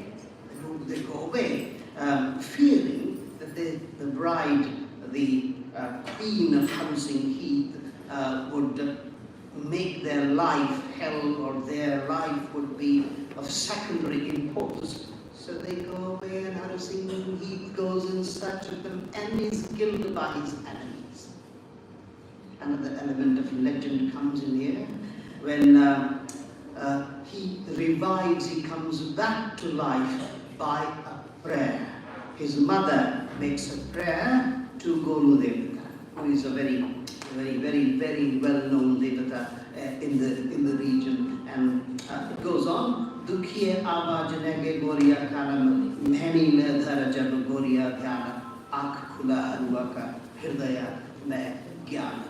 So, like all legends, this legend too sort of endorses, highlights the power of prayer, and this prayer brings him back to life. But that's not the end. It goes on. We are just beyond the middle of the legend. Now, these 7 sisters-in-law sent him almost to his death. They asked him to go to the land of the boat, the land of the Bhotias, and, well, marry Malu Rotheli. Malu Rotheli is again a legendary figure in the legends of Kumail. Marry her. Their scheme, their plan is to send him to the land of the boat, which is the land of black magic. So, once he reaches there, they believe, he would never ever be able to come back. And this is what his mother tries to tell him. This is what she says. His mother, when he's adamant to go to the land of Bhotias to marry Malu Rotheli, Naja Naja Myara Chela Bhutanta ka desh, Bhutiyo Dagad Chela Ni Padani Mes, Jadu ka Padiya Runi Vishaka Bhatiya Bhariya, Jon Jaya Kwena Lota Botha Che Mara. Whoever went there never came back. Everybody died. So, at this point again, the belief in black magic, the idea of black magic, and in the region, people believe that Tibetan magic, Tibetan black magic is a powerful magic. I mean, like in North India, we think that Bengali black magic and Tibetan black magic just 2 planets. That comes up here. But then, by the way, we can understand that this perhaps is a reference to the tantric practices of the Buddhist tantric practices there. So after a long and arduous journey, Hari Singh reaches the land of Bhotias, and the ballad then narrates the first meeting of Hari Singh Heath and Malu in a temple, and then their love is instant, they instantly fall in love. And then the ballad then sings of Hari Singh Heath's stay at the land of Bhot. He marries Malu Rotheli, and he comes back eventually after being rescued by this Malu from the black magic of her jealous sisters, and after fighting her father's men, actually. The ballad is very elaborate in this description, which I had to skip. The folk belief also has a lot of faith in the power of ancestors. And this ballad, therefore, in a way, attributes Hari Singh Heath's coming back alive to the power of ancestors. And before he went on his expedition, he had made a prayer to the ancestors. So, Peter, as we say, I have this part, but I won't read that. A 5-couplet, 6-couplet prayer to the ancestors, whom we call Pitta or Pitra sometimes, that is there. And then the ballad attributes his coming back alive, this his being alive to this fact. So he's victorious, but the ballad doesn't end happily. Malu is deceptively killed by her sisters-in-law, and Hari Singh Heath is so much hurt, sad, broken, that he commits suicide after asking her mother to die and after cremating her. So this entire narration, the ballad, highlights and celebrates certain values, ethical values, that are both topical and timeless. And these values are meant primarily for the rulers to observe. And these values are values of generosity, of charity, of justice. And this ballad doesn't mince words in deriding the vices that are opposite to these values. And also, we see in this ballad an example of what can reasonably be called oral history. It's telling you, this person was a real person. This oral history gets, well, complexly intertwined with beliefs and aspirations, and now at this stage it's very difficult to sift bare historical facts from aspirations and beliefs and stories. That is what there. And this is the character of almost all legends. You have Zorro, you have Robin Hood, and you have a number of, why not? Why can't we have Ram there too? Very difficult to sift out popular beliefs and aspirations from history. And this ballad also endorses the common belief in the power of prayers and of blessings. And it also underlies the belief of the people in magic and in miracles. And these things, we all know, are characteristic of all legends and all myths, wherever they are, whichever community, whichever society, whichever group of people they belong to. So this was my brief thing, exclusively talking about one legend from Kumaon, very less known, hardly ever heard outside of Kumaon, and the legend of Haru Singh Heath. And my idea was to talk about legend in the context of folklore, what functions it has, what role it has, what characteristics it has, and well, what potential it has for us, the scholars, the students of folkloristics, of folklore studies. Thank you very much.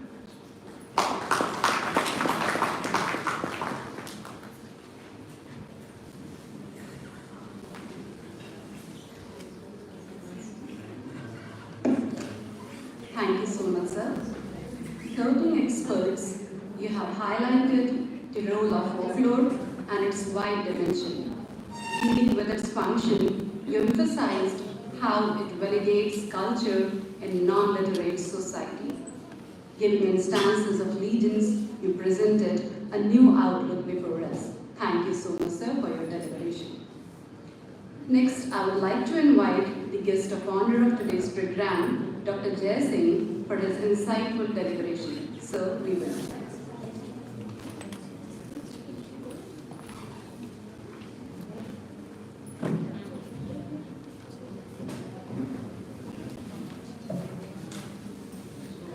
Thank you for giving me this opportunity.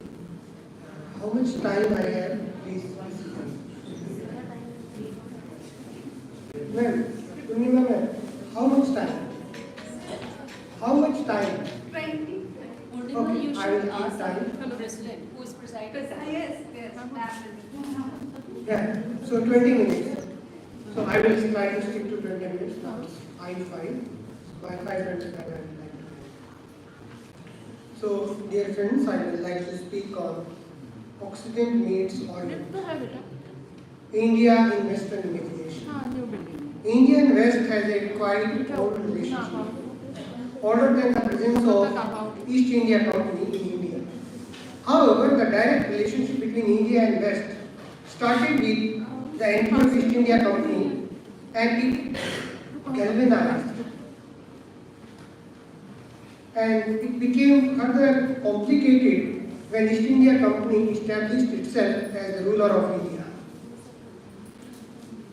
And in India, large number of scholars were employed to translate Indian texts, and India entered in the imagination of large number of Western writers.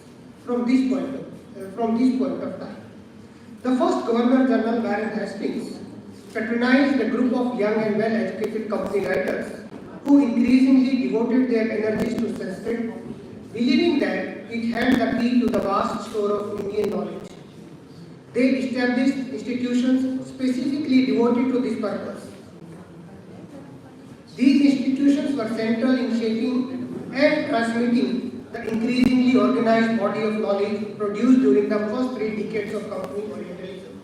Central to their educational program was the research produced by Europeans and Indians attached to the learned societies that has emerged in the colonial port towns, especially the Asiatic Society of Bengal. Founded in 1784, the Asiatic Society provided a crucial institutional framework for the elaboration of British studies in Indian languages, religion and politics. It was a venue where Sir William Jones, the prime mover behind the establishment of society and its first president, reshaped the understanding of the relationship between European and Indian languages and cultures. Sir William Jones' comparative work on Asian and European languages was the most important strand of British Indology, and perhaps European Orientalism more generally in the 18th century. Therefore, he is called the father of comparative linguistics and Indo-European studies. Sir William Jones' Sanskrit studies had a broader utility than he initially anticipated because they reshaped his vision of language, history and ethnology. In February 1786, he delivered his 3rd anniversary discourse titled On the Hindus to the Asiatic Society. This paper was the first in a series of essays that explored the evidence for and nature of Asian ethnography and history. Henry Thomas Colebrook, a key figure in the company's educational and judicial apparatus, also pursued these projects. A company writer in Madras from 1783, Colebrook rapidly mastered Sanskrit and he was appointed the inaugural professor of Sanskrit at Fort Williams College. In 1808, he completed his Sanskrit dictionary for the Fort Williams students. Thus, company Orientalism, exemplified by Jones and Colebrook, created a Sanskrit-centric vision of Indian culture that celebrated Sanskrit and the Vedas, but decried contemporary culture as debased and backward. This Sanskrit-centric image of Indian languages and culture had a significant impact on European thought in the late 18th and 19th century. However, its influence was uneven and took on a variety of forms. As the structure of academic institutions, the place of language in developing sense of national identity, and the divergent political forces shaped the European reception of the discovery of Sanskrit and the Vedas. Although its impact in England itself was both delayed, the impact first was felt in Germany and France, later on in England, though Germany never occupied India officially. George Foster was central in linking together German Romanticism, Pacific studies and Orientalism. His translation of Jones' Latin rendering of Sanskrit play Shakuntala was central in ushering in an age of Indomania in Germany. India became a key source for German Romanticism as the importance of philosophy and a romantic desire for spiritual renewal in Germany reinforced and enlarged on the Sanskrit-centrism of Sir William Jones and Colebrook. And the understanding of Indian texts in India and in Germany was completely different. For example, when Shakuntala reached Germany, it was seen as a romantic tale. Much later, when Rabindranath Tagore wrote an introduction to one translation of Shakuntala, he saw it as a tale of sin and redemption. Whereas in Germany, a young girl choosing her husband is something romantic, but for Tagore, it was a tale of sin and redemption. She committed a sin in choosing her life partner without the permission of parents. So, though I don't know whether Kalidasa was towards German understanding or towards Indian understanding, it's a very complicated issue. According to James P. Rice, the discovery by the West of Sanskrit extended over several centuries and involved primarily mystery scholars from all over Europe. For many years, the principal Vedic texts, the 4 Vedas and the Vedantas, and the end of the Vedantas, which included the Upanishads, trickled into European centers of learning. This scholarship was not used just for academic purpose, but for administrative purpose as well. 12. a renowned Orientalist scholar, discussing this relationship between academics and administration, and he says, the decisive period of the Indian studies began with the arrival of English civil servants in Calcutta around 1780, who, supported by the governor Baron Hastings, began an extraordinary undertaking. Learning does not determine its own course alone, and initial intention, conversion, yielded to or was intermingled with another intention, conquest. The aim of this period was no longer to clear the path for knowledge, but for administration as well. Similarly, Karl Marx, in a letter to his wife, talks about the impact of Orientalist project on the Indians. That the addition of mind and the translation of the Vedas will hereafter tell to a great extent on the fate of India and on the growth of millions of souls in that country. It is the root of their religion, and to show them what that root is, I feel sure, the only way of uprooting all that has sprung from it during the last 3,000 years. In another letter written to the Duke of April, he hints at the close relationship between the Orientalist project that consolidated the empire by canonizing the text which earlier belonged to particular castes only. He says, India has been conquered once, but India must be conquered again, and the second conquest should be a conquest by education, by encouraging a study of their own ancient literature as part of their education. So we can see the project was much larger, and what is visible to us in 2024 was the seed was put long time back. The contact between England and India was established with the foundation of British factory at Surat, and one of the earliest writers to show a dedicated knowledge of India is John Milton in his Paradise Lost. He mentions Indian cities when he writes, to Agra and Lahore of great Mughal. The Milton family is of city merchants, and no doubt they frequently came across members of the East India Company.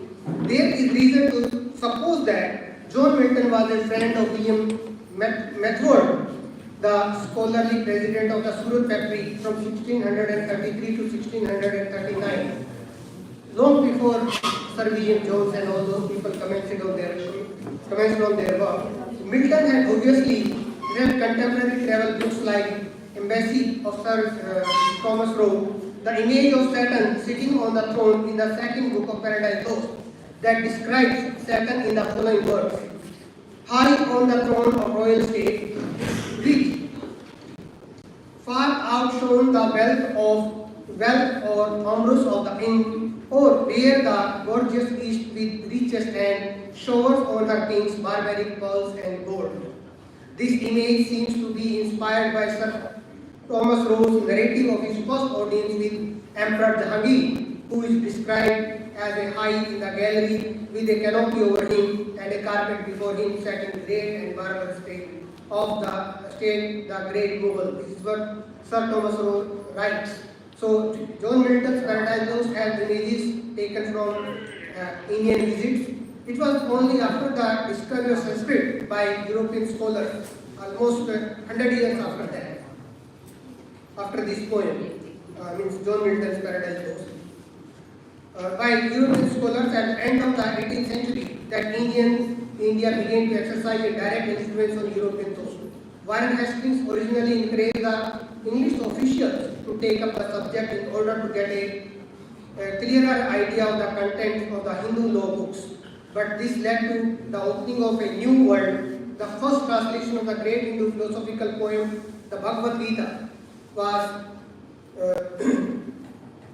made by Sir Charles Wilkins in 1785, and 4 years later Sir William Jones astonished the world with his rendering of Kalidasa's masterpiece, Abhigyan Shakuntala.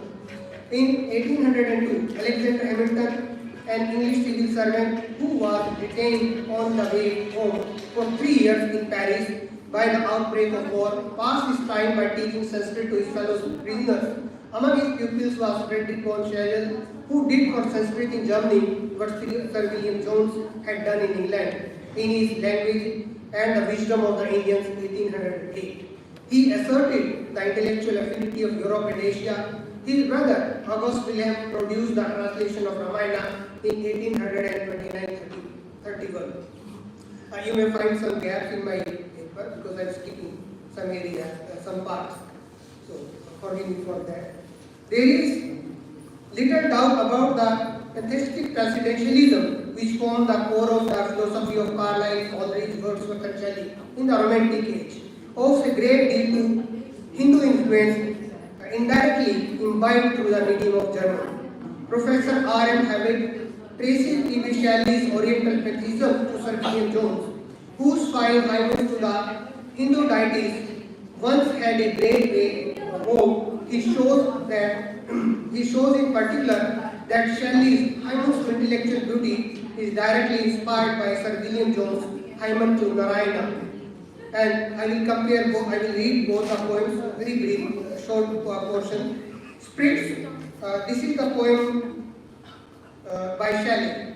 Spirit of spirits who, through every part of space expanded and endless time, beyond the stretch of laboring thoughts sublime, badgers uproar into beauteous order start, before heaven vast, though thou art, earth's spheres beneath us rolled, or spheres above, earth in firmamental ether hung, thou settest alone till through my mystic love. This is a poem by Sir William Jones. Now we see the poem by Shelley. Spirit of beauty that dost consecrate with thine own use all thou dost shine upon of human thought or form, where art thou gone? Why dost thou pass away and leave our state, this dim vast veil of tears, vacant and desolate? So we can see both the poems have many things in common, and the later one is inspired by the former one. Indian influence is pronounced in the transcendental movement in America and the Celtic revival in Ireland. Of the former, which started as a protest against New England Puritanism, it has been said that its prophet was Emerson and its high priestess Margaret Fuller. Emerson knew no Sanskrit, but he had studied the Hindu scriptures in translation. His pantheism finds magnificent expression in his poem Brahma, where he says, if the red slayer thinks he slays, or if the slave thinks he is slain, they know not well the subtle ways I keep and pass and turn again. Far or forgot to me is near, shadow and sunlight are the same, the vanished goods to me appear, and one to me are shame and fame. This is inspired by the well-known passage in Katha Upanishad. In the 19th century, there was a general blindness, means there are many ups and downs. So at one time they highly praised India, at another time they highly criticized, depending on the circumstances. In the 19th century, there was a general blindness in England to the significance of Indian art, and even Sir George Birdwood denied that India had any fine art. Ruskin lecturing to the South Kensington Museum in 1855 declared that Indian art either forms its compositions out of meaningless fragments of color and showing of the line, or if it represents any living creature, it represents that creature under some distorted or monstrous form. To all facts and forms of nature, it willfully and resolutely opposes itself. It will not draw a man, but an 8-armed monster. It will not draw a flower, but only a spiral or zigzag. This is what he says about Indian art. The imagination of India in the Western literature is not fixed, rather it has always been changing. During the English Romantic period, creative writers often felt the allure of India. That allure is evident in poems like Robert Southey's The Curse of Camel, Thomas More's Laladu, The Indian Goat, The East Indian, and The Young Indian Maid. Lord Gordon Byron's Iris Avtar and Strangers to a Hindu Air, T.B. Shelley's Janine and the Ketma, Prometheus Unbound, Alastor and the Indian Serenade, John Keats Endymion, and S.T. Coleridge, the fragments from the night scene the writings of the minor poets of the pre-romantic and romantic period gave further insight into the intensity of the literary interest in India. Few readers have heard of poems like I am going to Bombay by from Soon, 1759-1845. The Indian City by Felicia Dorothea Hemans, 1794-1835. The Brahmin by James Montgomery, 1771-1854. The Mystery by Lady Morgan, or even The Spirit of Discovery by Sea by Reverend Leslie Bowles. Collectively, these works exemplify the literary characteristic of the Romantic period that results from the cross-cultural relationship of British and Indian colonization and the Oriental Renaissance of the 18th century. In isolation, each work relates a personal story of a writer's cross-cultural encounter with Indian civilization. John Keats' Orient was interwoven with an explicit theorization of two already related subjects, modernity's relatedness to Greek antiquity and the poetic imagination. Given the centrality of these concerns in John Keats' work, this appropriation and sublimation is what happens in the famous Indian maiden passage in Endymion, where the Oriental other is a mere step toward the poet-dreamer's spiritualization.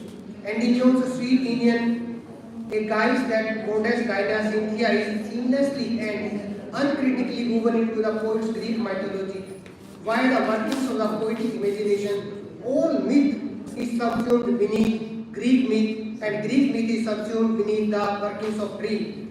In the poet's concluding book, for instance, Endymion behold awake by his very dreams, and asked his swan of Ganges to let us no more breathe this murky phantasm. When the hero, when he moves to kiss her hand, however,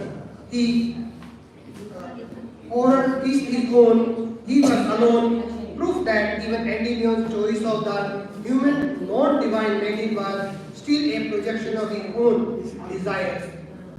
In the 20th century, after World War I, there is again the new interest in India, and India is imagined as a home to spiritualism that can provide solution to the problems posed by the Western civilization. W.B. Yeats was deeply influenced by Indian mythology and Indian occult, and this influence is clearly visible in his poetry. For instance, in his poem, The Second Coming, when he writes, "Things fall apart, the center cannot hold, revelation is at hand, what rough beast sloshes towards Bethlehem to born." Yeats transforms St. John's vision of the coming of the Antichrist into a fearful image of an avatar of Vishnu, that is Narasimha Avatar. In 1934, W.B. Yeats wrote a remarkable sonnet titled Meru. Meru is a mythical Hindu mountain of spiritual realization. Indian influence, both Hindu and Buddhist, are scattered everywhere in the works of British American-born poet and critic and dramatist T.S. Eliot. For instance, his three Shantis, blessings Da Da Da, Data, Deyadhon, Damyata, in his poem The Wasteland, are very important. These lines in this poem convert this poem into an extension of Upanishad. For in the Indian tradition only, Upanishads are repeated, the triple benediction at the end.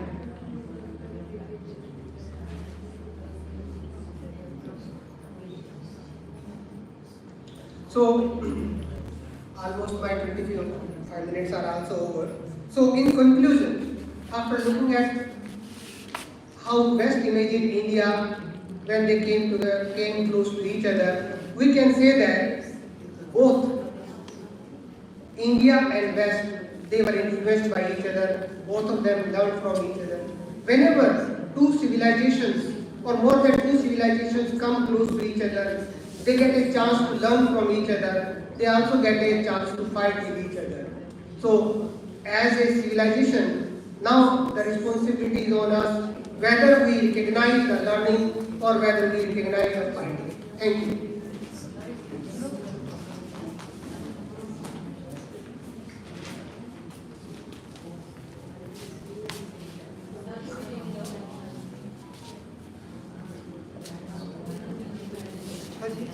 Thank you, sir. Giving instances of various authors and texts, you have highlighted the complex relationship between the Orients and the Occidents. that oscillates between admiration and hatred. Thank you so much, sir. Now, I invite the esteemed chair, Professor Anita Singh, for her presidential remarks. Ma'am. Sir, take the time.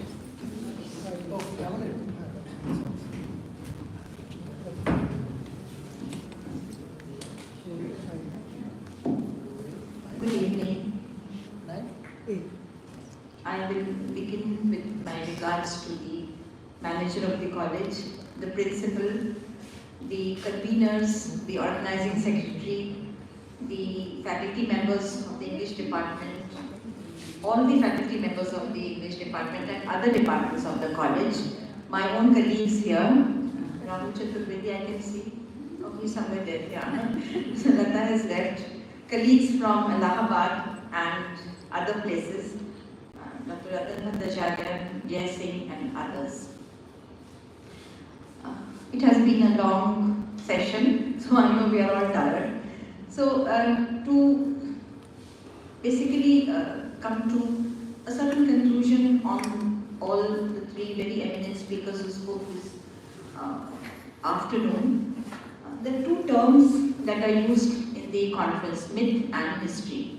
Very often and in all the deliberations I could see that there was this tug between whether history is true or myth is true, or whether history and myth, what is true and what is false. This debate somewhere outlined, even when Professor Prakash was speaking, this thin line was there.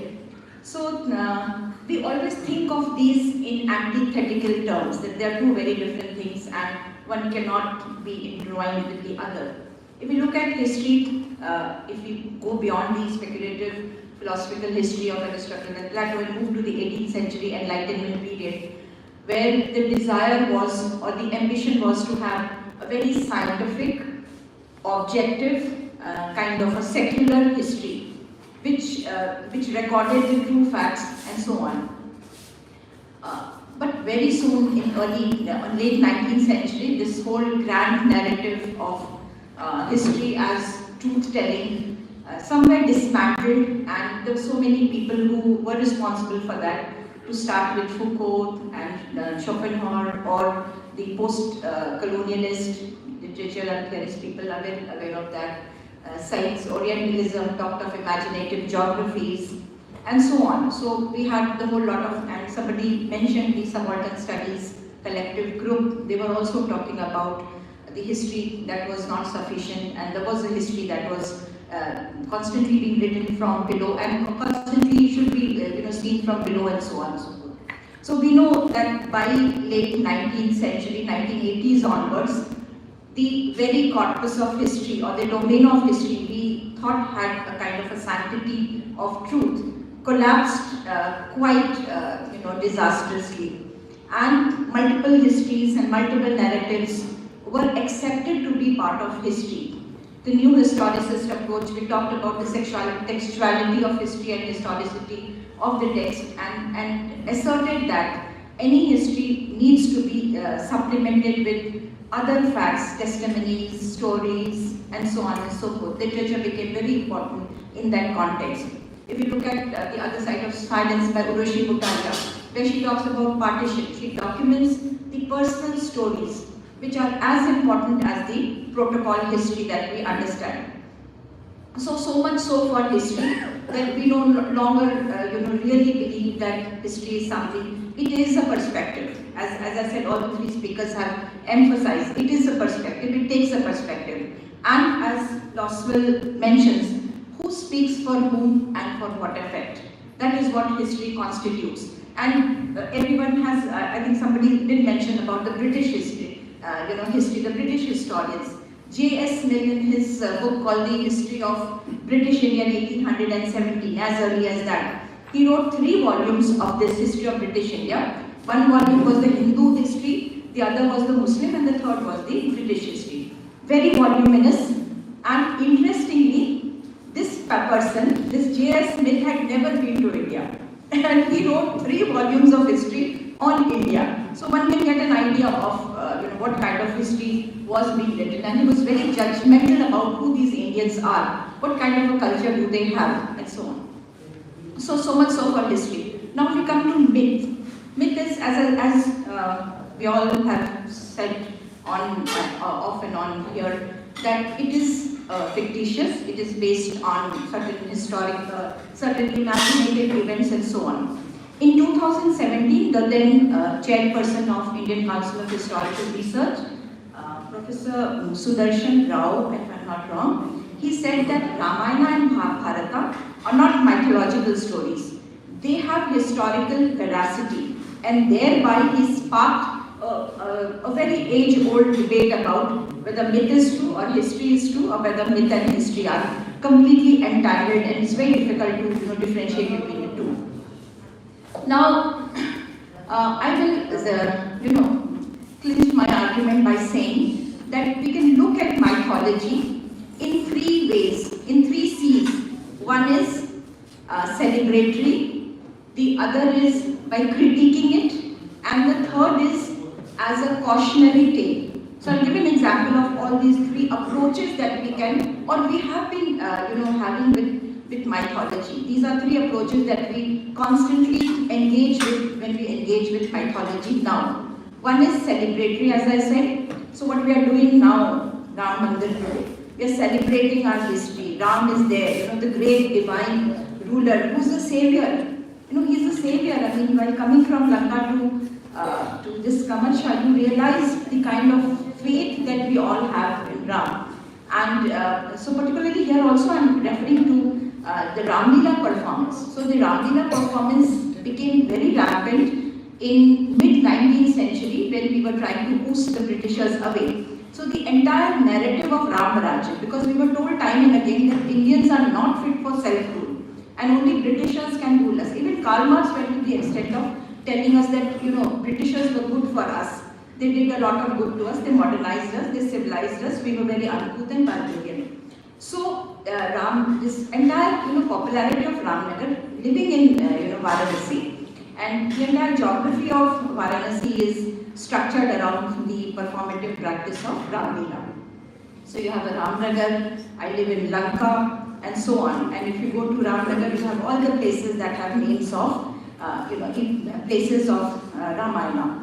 So this was celebratory, liberatory, one would say liberatory attempt, a liberatory way of looking at the mythologies. The next is critiquing it. So especially the feminists, they have critiqued the mythology because they believe mythology has a perspective and an ideology that subordinates women to men and discriminates against women to men. And you have a number of works that critique the women in mythology, Bhishma Sahani's Madhavi, and so many, Sarabai's Sita's daughter, and so there's so many Sita and tales on Draupadi have been written and rewritten, retold, and they all are from the perspective of, or the voice of these women in the mythologies. So why did they not get space, and what was the plight? So that is the perspective that this critique of the ideology that is contained in the mythology belonging to a particular society was critiqued. So this perspective is this perspective of critiquing the ideology that is inherent in the mythology. The last perspective that I said is as a cautionary tale, mythologies as a cautionary tale.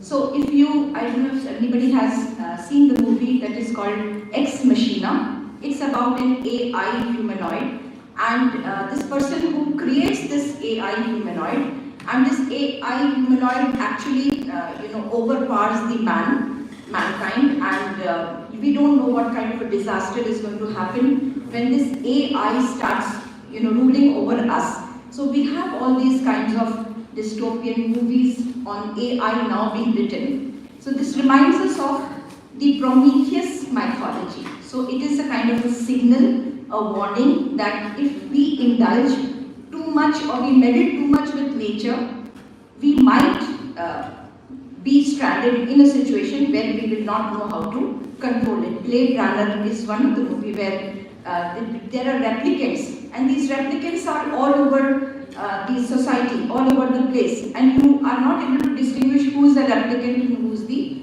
real. So, to conclude, I would say myth and history are not separate strands. They are strands in the tapestry of a society and culture from which they stem. Thank you so much.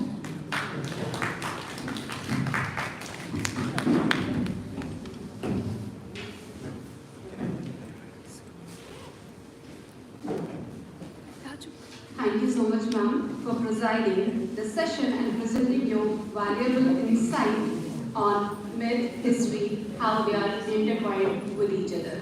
Thank you so much, ma'am.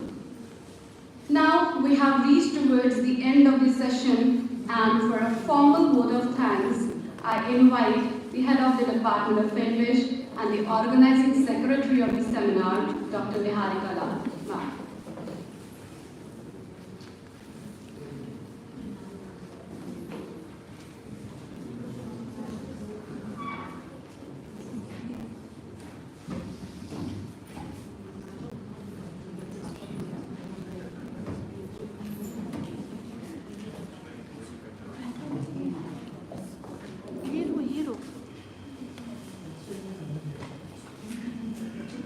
Good evening, dignitaries and participants who have assembled over here. Throughout the day, it has been stressed upon us that we are indeed very fortunate that we are holding this seminar on a very historic day for us Indians, when the Pran Pratishtha of Sri Ram is going on in Ayodhya. But we as organizers, I don't know how to look upon it, because we were rattled beyond our senses how to manage this seminar. But then we are really very indebted and grateful to the ICSSR for giving us this opportunity as well as the financial aid to organize the seminar, and we went on with it. I would like to express my thanks to our keynote speaker, Professor Gangadhar. Sorry, I listened to him in the morning, and that is why I was a bit confused. He was the speaker of the plenary session. I'm very sorry, sir, for that confusion. But Professor Ratan Bhattacharya, he gave a very interesting and profound analysis of the relationship between history and myth. He pointed out that history has some mythical elements inherent in it, and he quoted Gurudev Rabindranath Tagore that history needs to be rewritten, and maybe we are in that process of rewriting history. Rewriting history, as he pointed out, is not essentially, erasing the earlier history and then making up something new, but it was filling up of the gaps that existed over time. He also pointed out that myths were handed down from generation to generation, which became a part, an intrinsic part of a culture, as well as collective consciousness. We are really indebted to you, sir, for your very profound lecture, and I hope that this is going to open up new avenues of thought, and people are going to do more work on it as you had suggested. I now extend my thanks to our guest of honor. I've written it down in such a hurry, the points that were, they were saying, they had so many things to say. Our first guest of honor, Professor Prakash Joshi, who also shed light on the folklore of region, especially Kumaon, how folklore developed as a literary discourse, and he also pointed out that how heroes are constructed out of these fables, legends, and the folklore, and how values are set in a society. By looking up to these heroes, we learn how to live life, what is good, what is bad in a society, and in this way, You see, we also have an idea about the region in which it was written, and in this way, myth in a way helps history. I extend my thanks to Dr. Jai Singh, our second guest of honor, for successfully tracing the relationship between the Orient and the Occident, and how the Europeans evinced an interest in Indian texts that led to the emergence of Indological studies. He also made a comparison with certain Eastern and Western poets and writers. I thank head of the department from Banaras Hindu University, as well as the president of this inaugural address, for accepting my invitation to come over here. Last evening she was very reluctant, but then she listened to our request, and we are really very honored, ma'am, to have you with us here today. She started her address by raising a query whether myth and history are indeed antithetical terms. Over time, she pointed out this distinction diminished with the development of subaltern writings, and she talked about the 3 C's: the celebratory, the critiquing of mythologies, and the cautionary mythologies. We thank you again, ma'am, for your insightful address. I take the opportunity of extending my gratitude and thanks to our honorable manager. She is a constant source of support to us, and she always encourages in whatever ventures we take up. I also would like to thank our esteemed principal, Professor Rajna Srivastava, who is an able administrator as well as a scholar, and her insights and suggestions,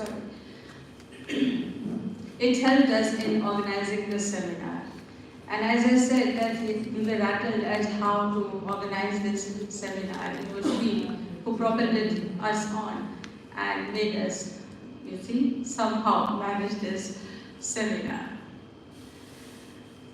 I would like to thank the media persons, our rapporteurs over here, because it is through them that we are going to spread awareness regarding the various points that are being discussed, analyzed regarding this topic, and people become aware of how to go about in this study. I would like to thank, I would like to appreciate the support that we have got from the entire VPF staff, both teaching and non-teaching. They were enthusiastic, they were constant with that support, and hence in this way we were able to hold this seminar. Last of all, I would like to thank anyone whom I may have missed out in my address. Thank you all once again.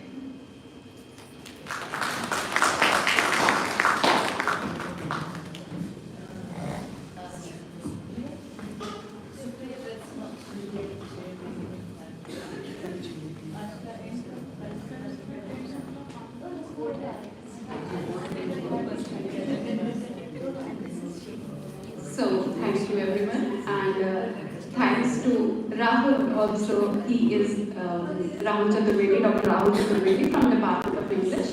He is here right from the very beginning, and Professor Dattadurga ma'am was also here. So, thank you everyone, and we will be meeting tomorrow at 11:30. Tomorrow the online sessions will be at 10 a.m. It will start from 10 a.m. and the offline sessions will be from 11:30 a.m. Thank you.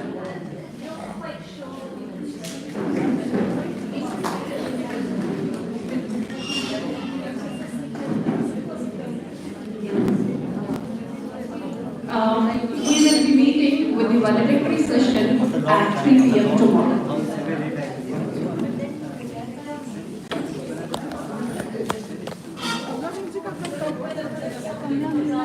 Second, next one, Sari Bharat. Sari Bharat.